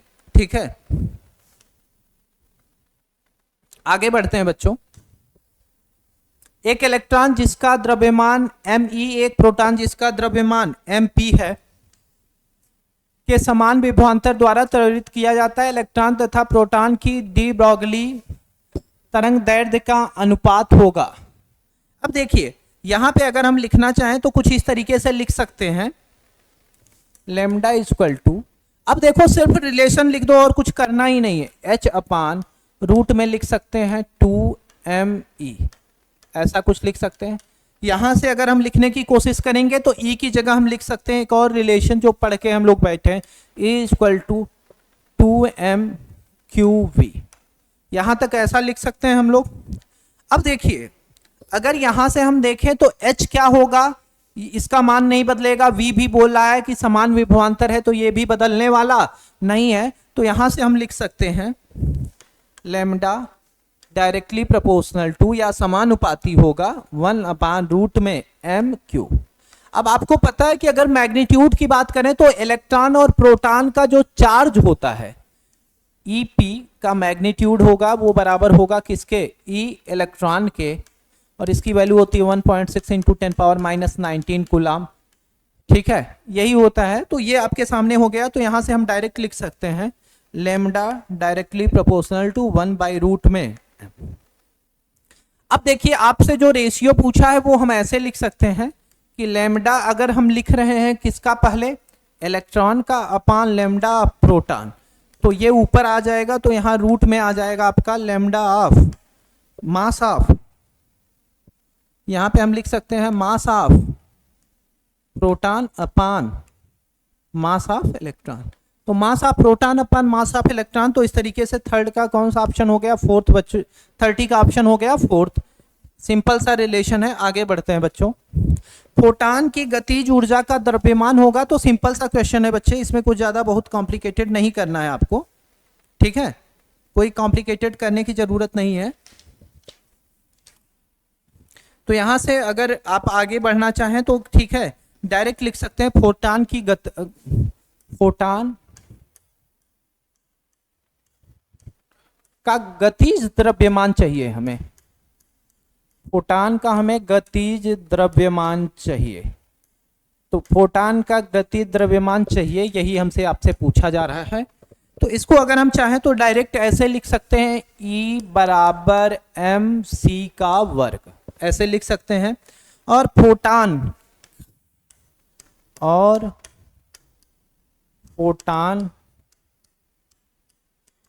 की आवृत्ति न्यू है, और ये मान के चल रहे हैं कि फोटान की आवृत्ति क्या है, न्यू है। तो फोटान की आवृत्ति न्यू है, तो यहाँ पे अगर हम चाहें तो एक रिलेशन ऐसा लिख सकते हैं, E equal to H nu, ऐसा लिख सकते हैं। अब देखो यहाँ पे E की जगह हम लिख क्या सकते हैं, एम सी स्क्वायर, मतलब एम सी का वर्ग, ये बराबर आएगा एच न्यू के। क्वेश्चन में हमें मास चाहिए, ठीक है, मास मतलब यानी द्रव्यमान चाहिए, गतिज द्रव्यमान चाहिए। तो यहाँ से हम यम को एक साइड रखेंगे, बाकी सबको इधर लाएंगे, तो एच न्यू बटे सी स्क्वायर। तो ऐसा ऑप्शन आपके पास कौन सा है, दूसरा ऑप्शन है, कोई कंफ्यूज होने की जरूरत नहीं है बच्चा लोग। पृथ्वी का व्यास दिया है आपको, ठीक है, ये है रेडियस, इसी का आधा कर देंगे तो इसका जो त्रिज्या होगा, इसकी जो त्रिज्या होगी वो व्यास को भाग दे दीजिए 2 से। तो व्यास आपका है 800 इंटू 10 पावर 3 बटे 2, यहां से आ जाएगा 6.4 इंटू 10 पावर 3 किलोमीटर।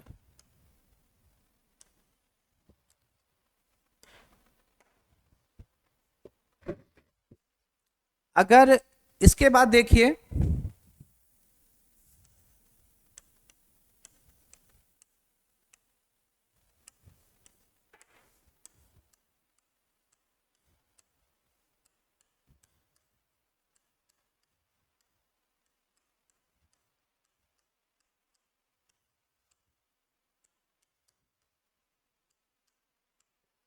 अब भूमध्य रेखा पर यह कह रहा है कि शून्य होने के लिए, ठीक है, तो इसके लिए कंडीशन होती है, या आप इसको बोल सकते हो condition for weightless at equator, या भूमध्य रेखा पर भारहीनता के लिए। यहां पे हम लिख सकते हैं डायरेक्ट बच्चा, ओमेगा बराबर होगा करंडी में जी बटे आर। जी क्या होगा, गुरुत्वीय त्वरण, और आर क्या होगा आपका त्रिज्या। तो इसकी वैल्यू रख दीजिए। तो यहां पे ऐसा लिख सकते हैं हम 10 बटे 6.4 इंटू 10 पावर 3, इसे हम ऐसे लिख सकते हैं 6.4।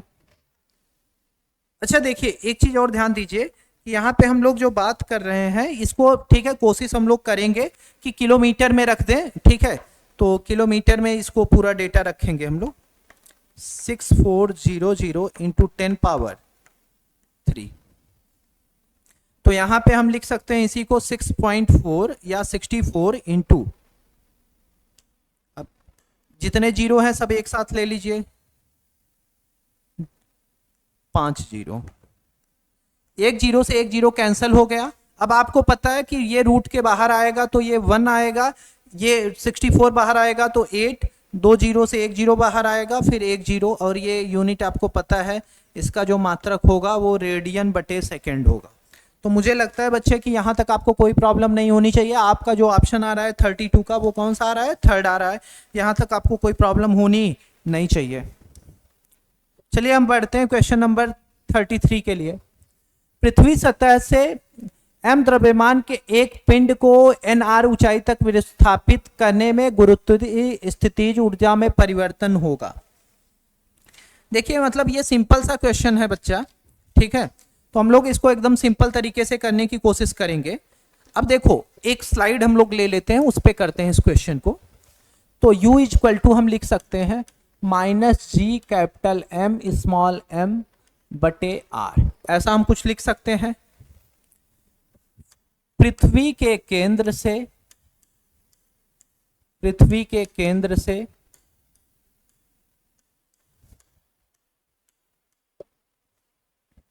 r दूरी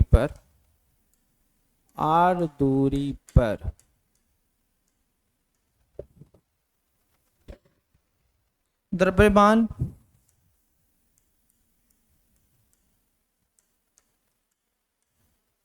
m की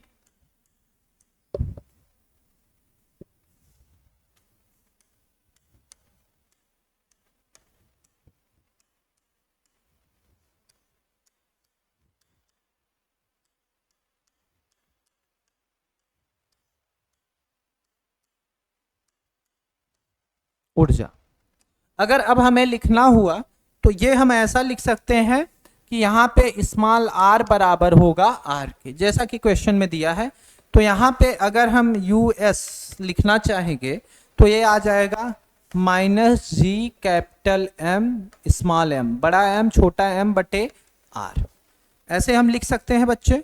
अब देखो इसी को एक रिलेशन और हमने पढ़ा है कि इसी को लिख सकते हैं माइनस mgr, क्योंकि हमें ये पढ़ाया गया है कि स्मॉल g जब हम लिखते हैं तो स्मॉल g हो जाता है आपका जी m अपान r स्क्वायर। वहीं से ये रिलेशन बच्चे डेराइव किया गया है, तो मुझे लगता है कि यहाँ तक आपको कोई प्रॉब्लम नहीं होनी चाहिए।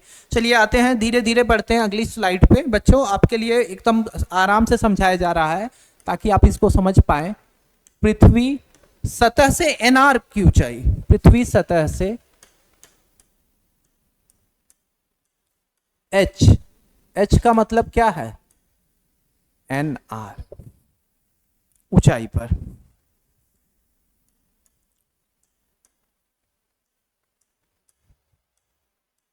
ऊंचाई पर small r equal to r plus h, ऐसा लिख सकते हैं। यहां पे आ जाएगा r प्लस n। अब इसके बाद क्या लिखोगे आप, r लिखोगे, ठीक है, r लिखेंगे बच्चे। इसके बाद फिर आपका क्या आ जाएगा n, फिर क्या लिखोगे r लिखोगे। यहाँ पे r आप कॉमन ले सकते हो, मतलब उभयनिष्ठ ले सकते हो, तो बचेगा आपके पास एक जोड़ n, ये ऐसा कुछ बचेगा। तो यहाँ पे अगर हम चेंज लिखना चाहें गुरुत्वीय स्थितिज ऊर्जा में तो ये लिखेंगे हम UH ऋण US, ऐसा कुछ लिखेंगे। अब सिर्फ वैल्यू रख दीजिए, मतलब मान रख दीजिए, तो ये आ जाएगा माइनस mgr, ऐसे कुछ लिखेंगे। अपान क्या लिख देंगे, अब देखिए ध्यान देना है कि अब जो डिस्टेंस रखेंगे वो कितना रखेंगे 1 प्लस n, 1 प्लस n, ऐसा कुछ रखेंगे। इसके बाद अगला जब रखना हुआ तो माइनस की साइन लगाएंगे और यहाँ पे लिखेंगे माइनस mgr। अब सिंपल सा कैलकुलेशन बच रहा है बच्चे और वो हम लोग कर देते हैं। तो यहाँ पे हम लिख सकते हैं minus mgr 1 plus n plus mgr। अगर हम क्या चाहें तो m g और r को उभयनिष्ठ ले सकते हैं, ठीक है।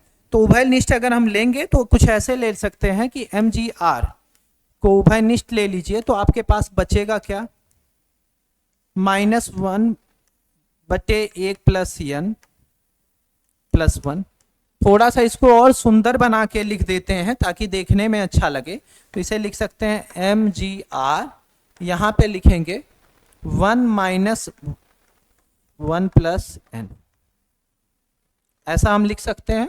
अब mgr वही रहने दीजिए, इसे लिखेंगे n अपान, अब ये ऊपर जाएगा तो 1 प्लस n माइनस 1 होगा, तो ये 1 प्लस n आ जाएगा mgr n अपान 1 प्लस n। अब इस तरीके का देखते हैं आंसर कोई है कि नहीं। हल्का सा कैलकुलेटिव क्वेश्चन था, तो यहाँ से बच्चे आपको क्लियर हो गया कि अगर हम ध्यान से देखें तो हमारा 33 का पहला ही आंसर है। देखो कुछ वही आया था हम लोगों का भी ना, mg, बस हम लोग ऐसे लिख देते mgr n अपान 1 प्लस n। भाई बात तो वही है ना, सेम तरीके से लिखा गया है, यहाँ n प्लस 1 है, आगे पीछे लिखा गया है, लेकिन आंसर हमारा क्या है, सेम आया है। तो देखिए बच्चों, मुझे लगता है कि यहाँ तक आपको कोई प्रॉब्लम होनी नहीं चाहिए। फिर आगे बढ़ते हैं हम लोग अगले क्वेश्चन के लिए।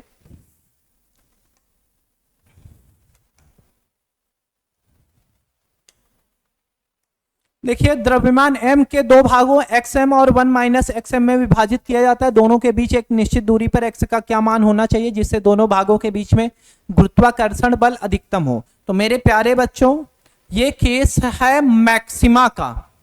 जैसे समाकलन अवकलन का जब प्रयोग आपने पढ़ा होगा तो यहाँ ऐसे क्वेश्चन कराए जाते हैं। मेरी एक सजेशन मानिएगा कि आप डायरेक्ट क्या करके रखिएगा, आप याद रखिएगा कि नीट के लेवल पे जो भी आंसर पूछा जाता है कि एक कोई पिंड है उसको दो बराबर भाग में उसके बीच में हम कुछ ऐसे बांटे ताकि गुरुत्वाकर्षण बल जो हो वो अधिकतम हो, या उसके बीच में जो ठीक है विद्युत वाला बल लग रहा है, ठीक है कूलम्ब वाला, वो मैक्सिमम हो, अधिकतम हो। इसके लिए हम क्या करेंगे, उसको दो बराबर भाग में डिवाइड कर देंगे। तो सबसे आसान तरीका तो यही है बच्चे, लेकिन अगर आप चाहो तो इसको मैं आराम से आपके लिए आसानी से करता हूं। चलिए नेक्स्ट स्लाइड पे, ताकि हम लोग इस क्वेश्चन को समझ सके, इसके लैंग्वेज को। अगर फोर्स हमें एफ लिखना हुआ तो ये एक्चुअली हम लिख सकते हैं जी, ठीक है। अब ध्यान दीजिए कि ये बोल के रखा है दो भाग में एक्स एम, और ठीक है अब देखिए हम ये मान के चलते हैं कि ये कितना हो जाएगा एक्स, और मास जो हम ध्यान से देखें क्वेश्चन में तो इस मास ठीक है हम लोगों को किस स्मॉल एम दिया है या कैपिटल एम, कैपिटल एम दिया है, तो एक्स कैपिटल एम आएगा, और दूसरा क्या आएगा बच्चे 1 minus X capital M upon R square, ये मान लेते हैं कि दोनों के बीच का डिस्टेंस है। अब देखिए अगर हमें अधिकतम कोई चीज चाहिए तो हम ये ऐसे लिख देंगे D F by D x, ये क्या आना चाहिए 0, और दोबारा इसी को करो तो निगेटिव आना चाहिए। हम लोग उतना तक जाएंगे नहीं, हम लोगों का काम आसानी से इतने पे ही चल जाएगा। तो हम अगर लिखना चाहें तो इसको कुछ ऐसे लिख सकते हैं कि जी को अगर हम वही रहने दें तो देखिए हम ऐसा लिख सकते हैं 0 इक्वल टू, अब कॉमन क्या ले सकते हैं, जी बाई आर को स्क्वायर को कॉमन ले लीजिए। अब आपके पास बचा डी बाई डी एक्स, और बचेगा क्या, इधर अगर ध्यान से देखें तो ये इसमें मल्टीप्लाई होगा तो ये आ जाएगा एक्स माइनस एक्स स्क्वायर, उसके बाद हम लिख सकते हैं एम स्क्वायर। ऐसा लिख पाना हमारे लिए थोड़ा सा आसान होगा। अब हम चाहें तो ठीक है इसी चीज को थोड़ा सा और अच्छी तरीके से सॉल्व करेंगे तो इसकी वैल्यू अगर हम देखेंगे तो 0 आ जाएगा, ये इधर लेके आएंगे तो गुणा करेंगे तो 0 हो जाएगा। अब ठीक है अब हमारे पास डिफरेंशिएशन का एक ऑप्शन बच रहा है, वो इसका कर देते हैं डिफरेंशिएशन। अब ये आ जाएगा बच्चे x का क्या आएगा, आपको पता है 1 आएगा, तो फिर यहाँ पे हमें क्या मिलेगा, सिर्फ एम स्क्वायर मिलेगा, फिर माइनस की साइन लगाएंगे, एक्स स्क्वायर का करेंगे तो यहाँ पे क्या मिलेगा 2x मिलेगा, फिर क्या मिलेगा एम स्क्वायर। तो एम स्क्वायर को आप चाहे तो कॉमन लेके इधर लेके चले आइए, ठीक है। तो 0 equal to M square common ले लीजिए तो बचेगा 1 माइनस 2x। अब मास तो 0 होना नहीं है, और दो संख्याओं का मल्टीप्लीकेशन अगर 0 हो रहा है, दो संख्याओं का गुणा करने पे अगर 0 आ रहा है तो यहाँ 1 माइनस 2x, ये कितना आ रहा है 0, तो यहाँ से हम लिख सकते हैं 1 इक्वल टू 1 बराबर 2x, तो यहाँ से x कितना आ जाएगा 1/2। तो मेरे प्यारे बच्चों इतने कैलकुलेशन से बचना हो तो आपको अपने दिमाग पे थोड़ा सा कुछ डेटाबेस चीजों को भी रखना पड़ेगा।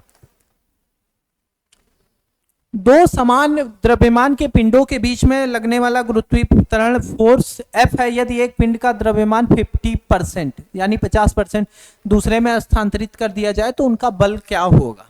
तो मेरे प्यारे बच्चों हम लोग मान के चलते हैं कि इस क्वेश्चन को करने के लिए सबसे आसान तरीका क्या होगा कि हम एक एक का मास ही 100 मान लेते हैं तो थोड़ा सा आसान हो जाएगा।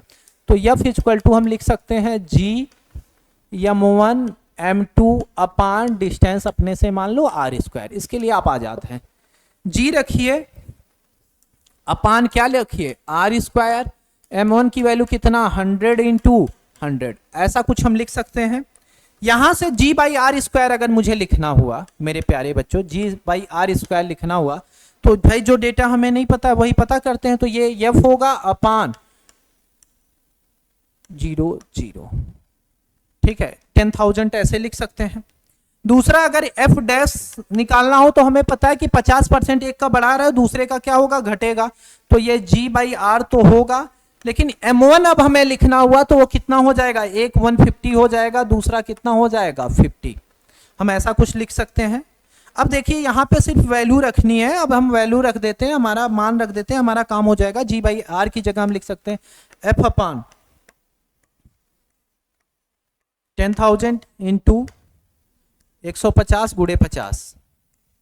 देखो 0 से 2 जीरो खा गए। अब यहाँ पे अगर ठीक है देखेंगे तो 75 बचेगा अपॉन 100, तो यहाँ पे आ गया 75/100 F, ये कट के कितना आ जाएगा 3/4F।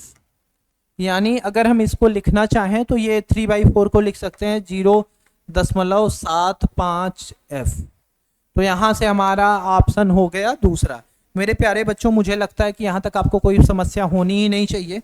सिंपल न्यूमेरिकल है और आसानी से हम लोग एंजॉय करते हुए करेंगे।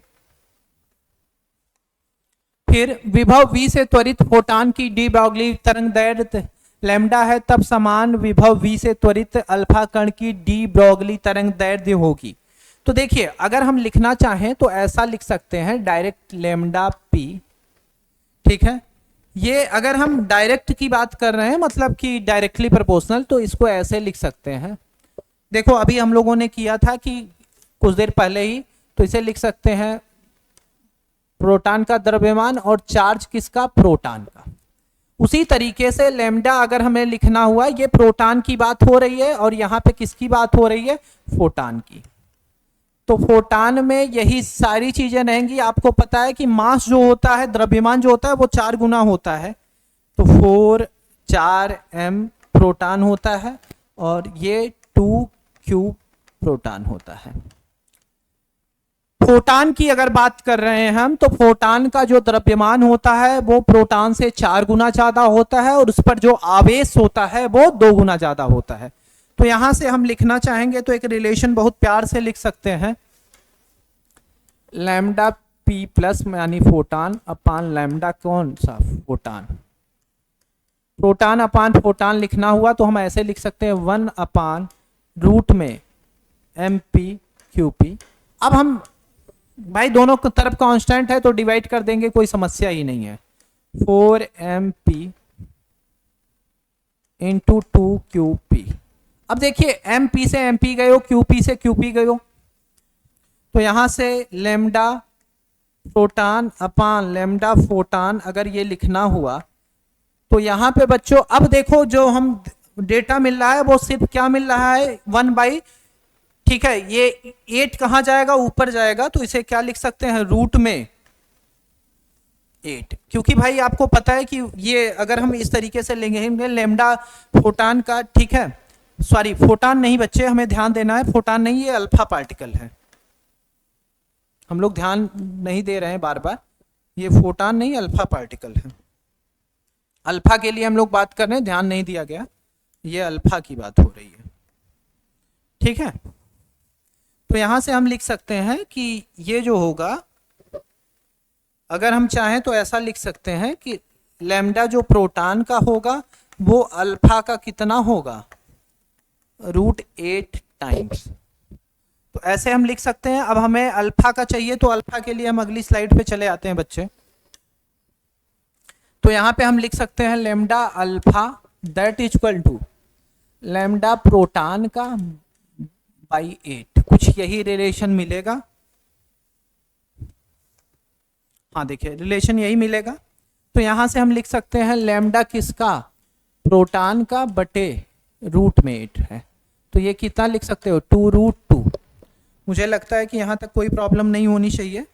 अब इस तरीके से हम लोगों ने लिख दिया है। इसके बाद भी अगर हम ध्यान से देखें तो इसे अगर 2√2 लिखा है तो 1/2 ऊपर चला गया तो ये आ जाएगा 0.5 लैम्डा p/√2। तो देख लीजिए शायद कोई एक ऐसा ऑप्शन था, तो कौन सा ऐसा ऑप्शन है, ऐसा ऑप्शन है दूसरा। तो 36 का आपका आंसर कौन हो जाएगा, दूसरा। चलिए बढ़ते हैं बच्चों आगे की तरफ। प्यारे क्वेश्चन है ये सारे। द्रव्यमान m का इनसे संबंधित एक इलेक्ट्रॉन है, दूसरा फोटॉन की बात हो रही है बच्चे। तो सिंपल सा क्वेश्चन है, सिंपल तरीके से हम लोग इसको सॉल्व भी कर देंगे। तो चलिए इसको एक नेक्स्ट स्लाइड पे ले लेते हैं ताकि क्वेश्चन करने में थोड़ी सी आसानी हो। अब यहाँ पे लैम्डा इलेक्ट्रॉन का लिखना हुआ तो डायरेक्ट लिख सकते हैं hc अपान रूट में 2। मास अगर हम ध्यान से देखें क्वेश्चन में तो मास जितना दिया है वो जरूरी है, थोड़ा सा मास स्मॉल m दिया है, मास स्मॉल m हो जाएगा। उसके बाद फिर क्या लिख सकते हैं हम, E लिख सकते हैं।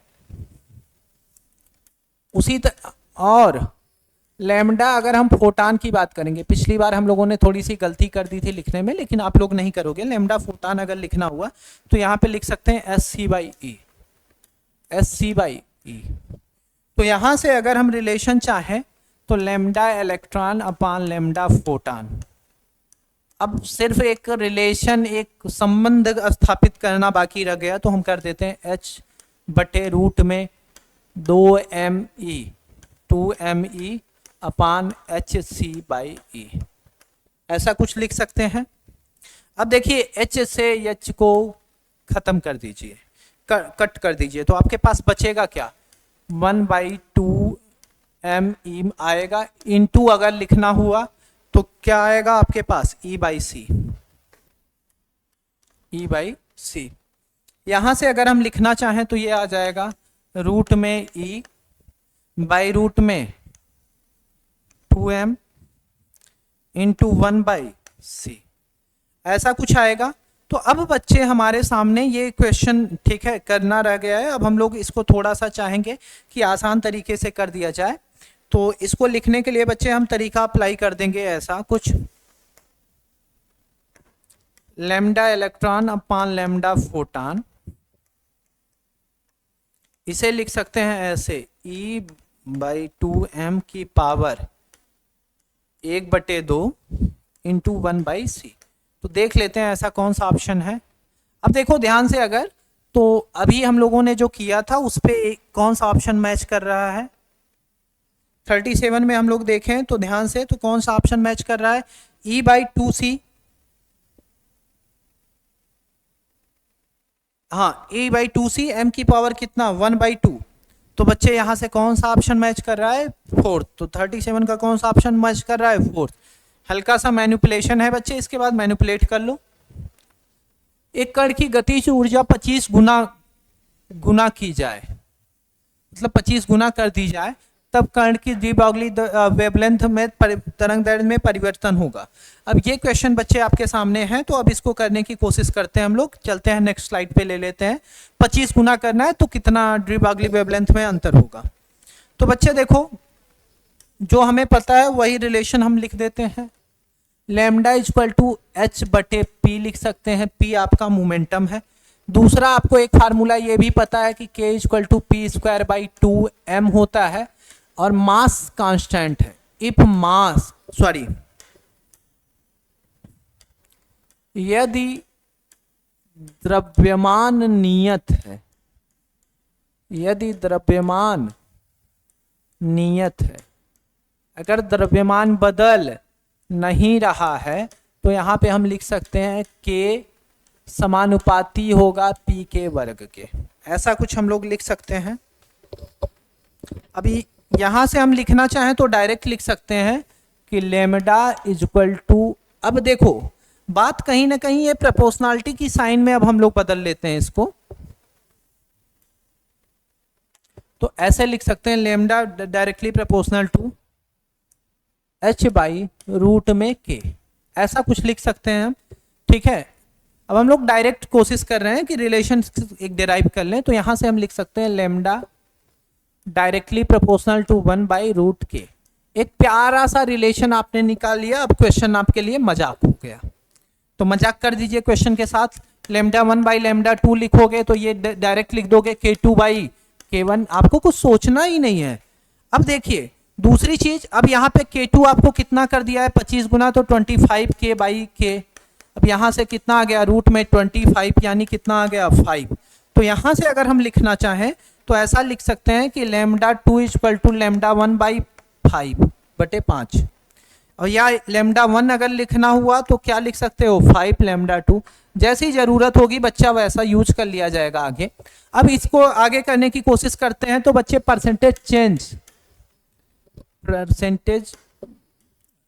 प्रतिशत बदलाव लैम्डा में, प्रतिशत बदलाव देख रहे हैं हम लोग लैम्डा में। तो प्रतिशत बदलाव लैम्डा में लिखना चाहेंगे तो ये लिखेंगे हम फाइनल लैम्डा 2 माइनस लैम्डा 2 अपान, इसको लिख देंगे डायरेक्ट 5 लैम्डा 2। देखिए घट रहा है इसलिए कुछ ऐसा लिख रहे हैं, इंटू क्या लिख रहे हैं 100। अब बच्चे इसको लिखना चाहोगे तो तो इसे लिख सकते हैं हम 4 लैम्डा 2 बटे 5 लैम्डा 2 गुणे 100। लैम्डा 2 से लैम्डा 2 गए काम से ये कितना आ गया 400 बटे 5, यहां से कितना आ गया 80%। कितना आ गया 80%। तो यहां तक हम लोग कर देंगे बच्चे, हमें कोई समस्या नहीं होगी। अगले क्वेश्चन पे हम लोग बढ़ते, अच्छा देख लेते हैं भाई कौन सा आंसर आ रहा है, वो भी जरूरी है। इतना क्वेश्चन करने के बाद हम लोग इसका आप ठीक है विकल्प 2 सही है। इसके बाद लिखा है बच्चे निम्नलिखित 4 प्रकरणीय वर्णक्रमीय क्षेत्रों में किसमें फोटान की ऊर्जा न्यूनतम होगी। तो पहले एक चीज लिखते हैं, ई बराबर होगा SC बाई लैम्डा के, ऐसा हम लिख सकते हैं। यहां से एक रिलेशन निकल के आया, 1 बटे लैम्डा जो होगा वो समानुपाती होगा किसके ई के। तो ऐसा अगर हम लिखना चाहें तो हमें ये रिलेशन तो पता है कि अगर हम लैम्डा लिख रहे हैं किसका अवरक्त का, किसका अवरक्त का, लैम्डा हम किसका लिख रहे हैं अवरक्त का, ये ज्यादा किससे होगा लैम्डा लाल से, ठीक है। इसके बाद अब हम लिखेंगे तो ये किससे ज्यादा होगा नीला से, फिर कौन आएगा बैगनी, तो फिर नीला फिर बैगनी आएगा। अच्छा ये लैम्डा की बात कर रहे हैं हम सबके, तो यहां से हम लिख सकते हैं कि जो ई होगा बैगनी का वो ज्यादा होगा किससे ई नीला से, ई नीला ज्यादा होगा ई लाल से, और ई लाल ज्यादा होगा ई अवरक्त से। तो अब हमारे सामने पूछा है कि सबसे कम किसका होगा, तो यहां से बच्चों आपको 39 का क्लियर हो गया कि सबसे कम किसका मिल रहा है अवरक्त का, तो विकल्प 1 सही है। यदि आपतित प्रकाश की तीव्रता घटा दी जाए, यदि आपतित प्रकाश की तीव्रता घटा दी जाए तो पूछा जा रहा है कि मतलब जो प्रकाश गिर रहा है उसको उसकी तीव्रता को घटा दिया जाए तो क्या होगा। अरे सीधी बात बच्चे, प्रकाश विद्युत धारा क्या हो जाएगी कम हो जाएगी। जब इमिशन ही कम हो गया तो प्रकाश विद्युत धारा कम हो जाएगी। तो इससे बच्चे आपको क्लियर हो गया कि 40 का क्या होगा 2 होगा। फिर बच्चे हम लोग आगे बढ़ते हैं अगले क्वेश्चन पे। कोई धात्विक सतह तरंग लैम्डा के एक वर्णी प्रकाश द्वारा प्रकाशित की जाती है तो प्रकाश विद्युत धारा के लिए स्तब्ध विभव का मान 3V0 होता है। जब उसी सतह को 2 लैम्डा के प्रकाश से प्रकाशित किया जाता है तो स्तब्ध विभव का मान V0 होता है। तो इस सतह पर प्रकाश विद्युत प्रभाव के लिए देहली तरंग दैर्ध्य है। अब बच्चे देखो डायरेक्ट रिलेशन लिख के हम लोग काम चला लेते हैं। हम लोग उनका काम बहुत आसान तरीके से कर देंगे। हम लोग HC बटे लैम्डा ये लिखेंगे हम लोग E, उसके बाद 3 लिखोगे, 3 के बाद क्या लिखोगे आप देखो 3 लिखोगे, इसके बाद आपको पता है कि 3 गुना बढ़ाया जा रहा है V0 प्लस W, ऐसे कुछ लिख सकते हो। जहां ये याद रखिएगा कि W आपका हो सकता है कि अलग अलग जगह कहीं फाई दिया हो कहीं कुछ दिया हो, तो आपको परेशान होने की जरूरत नहीं है। W आपका क्या है कार्यफलन है। अब HC बाई 2 लैम्डा जैसा कि क्वेश्चन में दिया है तब इसे लिखते हैं तो ये आता है E V0 प्लस W, ऐसा कुछ आ रहा है। तो यहां से अगर हम लिखना चाहें तो SC बटे लैम्डा, ये 3 को बाहर रख दें तो यहां पे हम डायरेक्ट लिख सकते हैं ये इधर लाके HC बटे 2 लैम्डा माइनस W, ऐसा लिखेंगे। फिर क्या लिखेंगे प्लस W। अब सिंपल सा कैलकुलेशन बच रहा है और कैलकुलेशन अगर कर रहे हैं हम लोग तो 2W इक्वल टू आ जा रहा है HC बाई 2 लैम्डा, यहां तक लिख सकते हैं हम। अब यहां से अगर हम लिखना चाहें तो डायरेक्ट अब हमारे सामने क्वेश्चन जो है वो काफी इजी हो चुका है। अब डायरेक्ट हम लिखना है हमें सिर्फ इस क्वेश्चन को।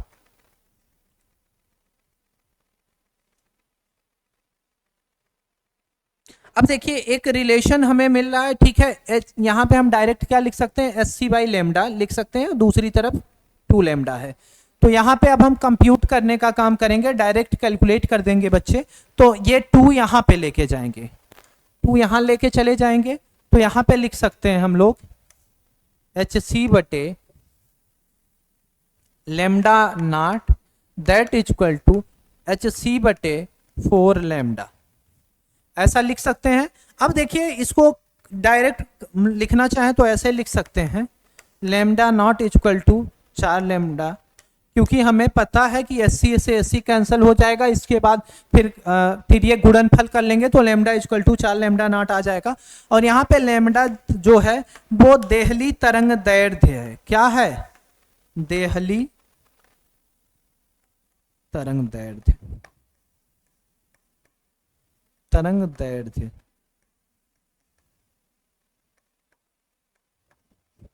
देहली तरंग दैर्ध्य है, तो इसके लिए हमें परेशान होने की जरूरत नहीं है बच्चे। हम लोग आगे बढ़ते हैं, क्वेश्चन धीरे धीरे सिंपल मिलते चले जा रहे हैं, तो हम लोगों को कोई प्रॉब्लम ही नहीं होनी है। अब बच्चे हम लोग आते हैं 42 पे, 42 नंबर क्वेश्चन पे। 3 V0 का एक प्रकाश V0 देहली आवृत्ति वाले पदार्थ पर गिराया जाता है, उत्सर्जित अधिकतम ऊर्जा होगी। तो देखिए हमें इसके लिए सोचना ही नहीं है, E के हम लिख सकते हैं डायरेक्ट यहाँ पे H nu minus W0, sorry W0 नहीं, W लिख दो। W0 क्या होता है? W ही तो बदलने वाला ही नहीं है। अब E के इक्वल टू यहाँ पे हम लिख सकते हैं 3H माइनस, अब देखो यहाँ पे भी क्या लिख सकते हैं W की जगह H न्यू नॉट। यहाँ से E के अगर हम लिखना चाहें तो ये आ जाएगा 2H न्यू नॉट। तो यहाँ से कौन सा ऑप्शन हो गया? दूसरा। बच्चे को सोचना ही नहीं था। चलिए आगे बढ़ते हैं हम लोग। यदि किसी सतह पर स्थित वस्तु की स्थितिज ऊर्जा U है, पलायन वेग V है, तो V बाई U। देखिए फार्मूला बेस्ड क्वेश्चन है। V क्या है? आपका पलायन वेग, और इसका फार्मूला आपको पता है बच्चे, डायरेक्ट आप लिखते हो 2gm बाई R बटे R। U का फार्मूला भी आपको पता है, डायरेक्ट हम लिख सकते हैं minus G capital M small m बटे R। अगर हम चाहें तो इसको डायरेक्ट डिवाइड कर देंगे। अगर इसको हम डिवाइड कर रहे हैं तो यहाँ पे ठीक है कैलकुलेट करेंगे तो ये देखिए अब ठीक है, आंसर हमारा जो बच रहा है V E बाई U। अब कैंसिल कर देंगे सारा का सारा, जितना भी डेटा कैंसिल हो पा रहा है सबको कैंसिल करेंगे, तो यहाँ पे आ जाएगा आपका -1 बाई m। और इसको कैलकुलेट करके कैंसिल करेंगे बच्चे, इधर रूट है तो इधर में रूट 2 बार रूट कर लेके कैलकुलेट कर सकते हैं, तो यहाँ पे डायरेक्ट आ जाएगा 2r by G M, 2r by G. तो इस तरीके से 43 का आपका ऑप्शन हो गया फर्स्ट। आगे बढ़ते हैं हम लोग। एक उपग्रह जिसका द्रव्यमान 2m है पृथ्वी की पृष्ठ से h ऊंचाई पर पृथ्वी की परिक्रमा कर रहा है। यदि पृथ्वी की त्रिज्या r है और उसके पृष्ठ पर गुरुत्वीय त्वरण का मान g0 है, तो उपग्रह की कुल ऊर्जा होगी। तो देखिए अब इस तरीके का क्वेश्चन करना है बच्चे, तो सबसे आसान तरीका है कि हम लोग इसको फार्मूला बेस्ड तरीके से कर देंगे, तो ज्यादा आसानी से हम लोग आंसर पा जाएंगे, नहीं तो फिर ये क्वेश्चन थोड़ा सा कॉम्प्लिकेटेड हो जाएगा। तो देखिए बच्चे इसको अपने तरीके से करने की कोशिश करते हैं। तो टोटल ऊर्जा या कुल ऊर्जा लिखता हूं मैं इसको,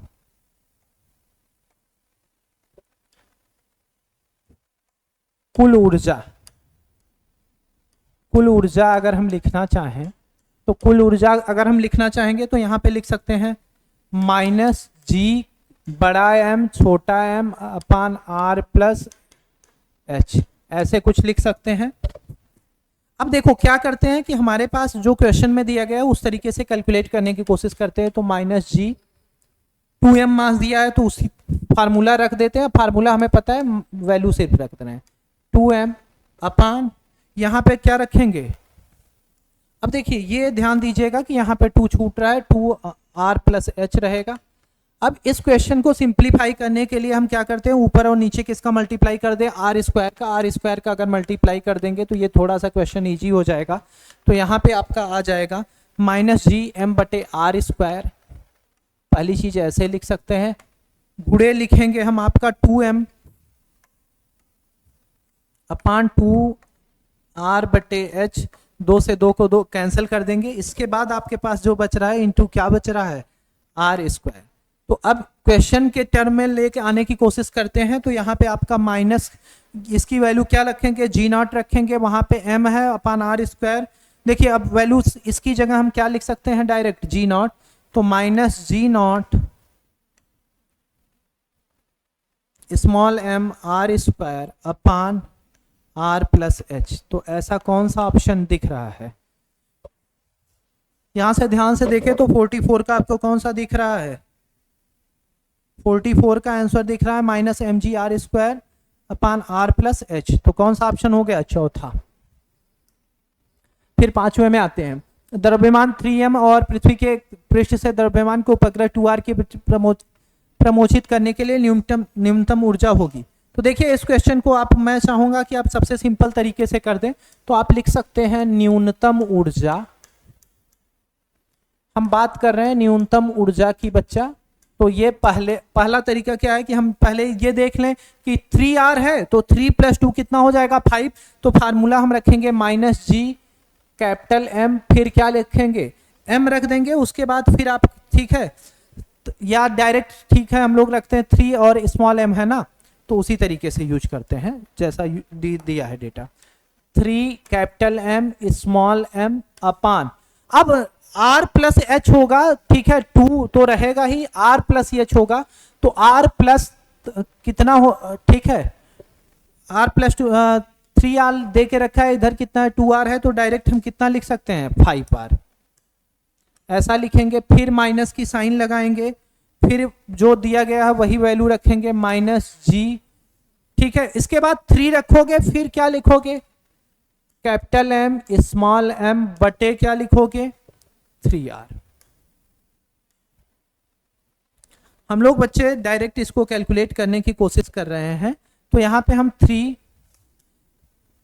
कॉमन ले लेते हैं, 3g capital M small m, इसको हम कॉमन ले लेते हैं। तो हमारे पास बचेगा कितना, बटे 3r माइनस, यहां पे कितना बचेगा 3/10, 3/10r ये बचेगा।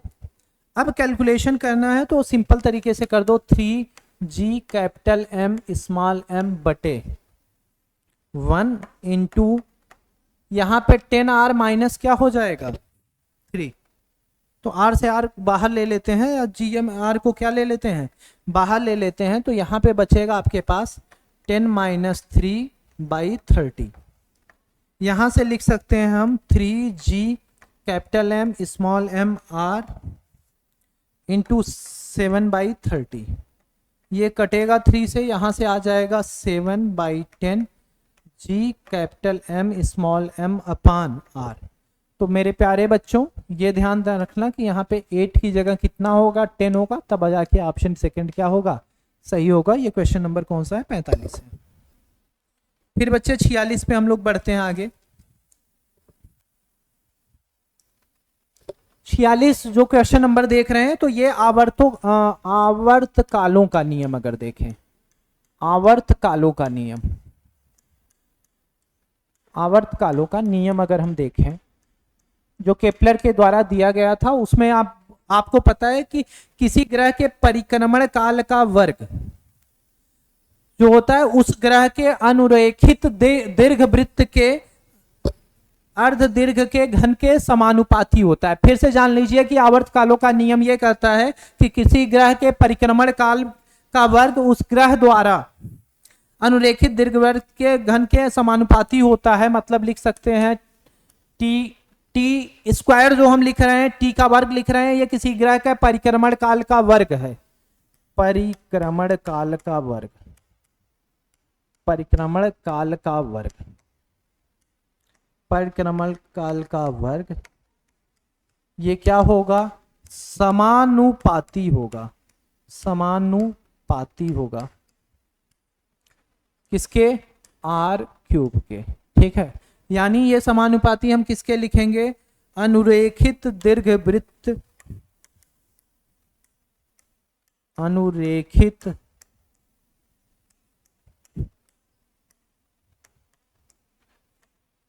दीर्घवृत्त के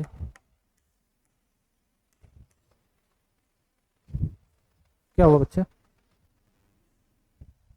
अर्धवृत्त के अर्ध दीर्घ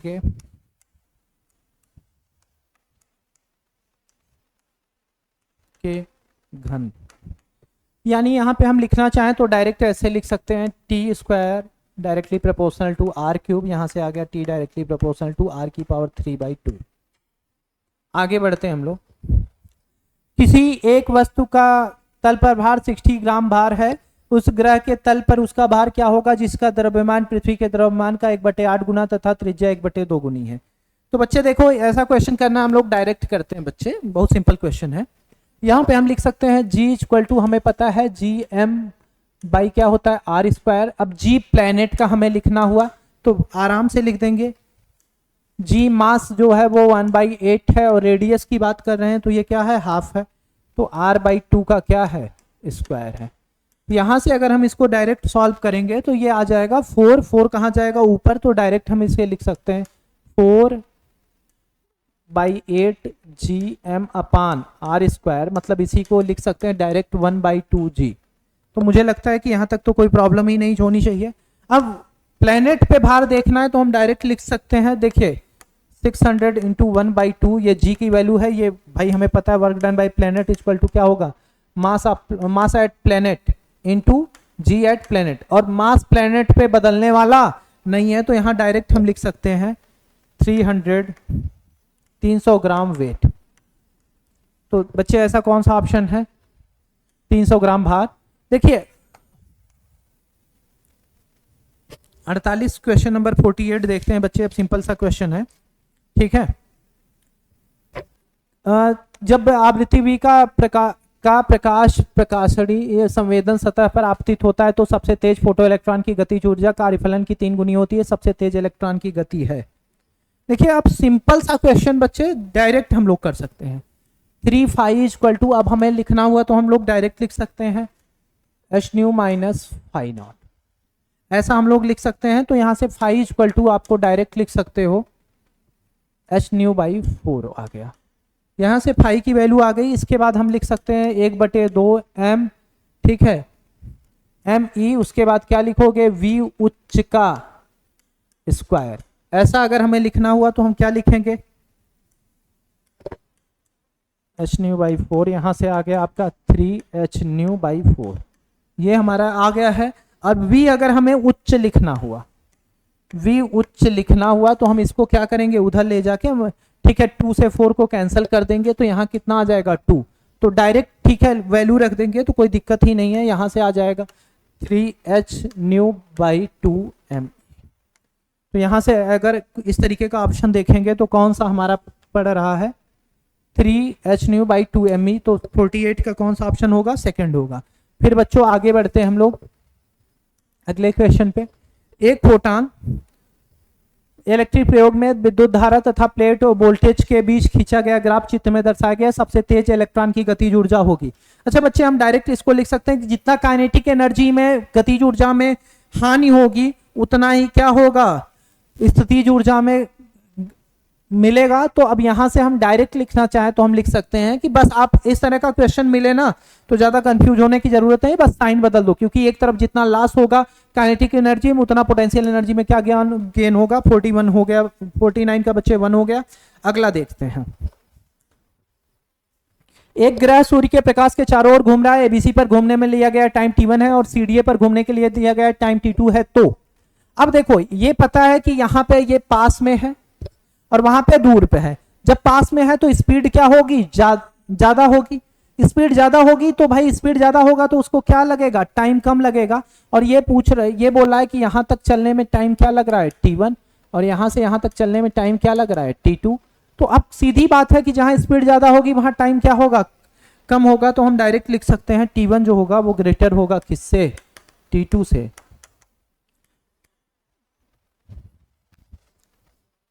यहीं पे आपका सेशन समाप्त होता है बच्चों।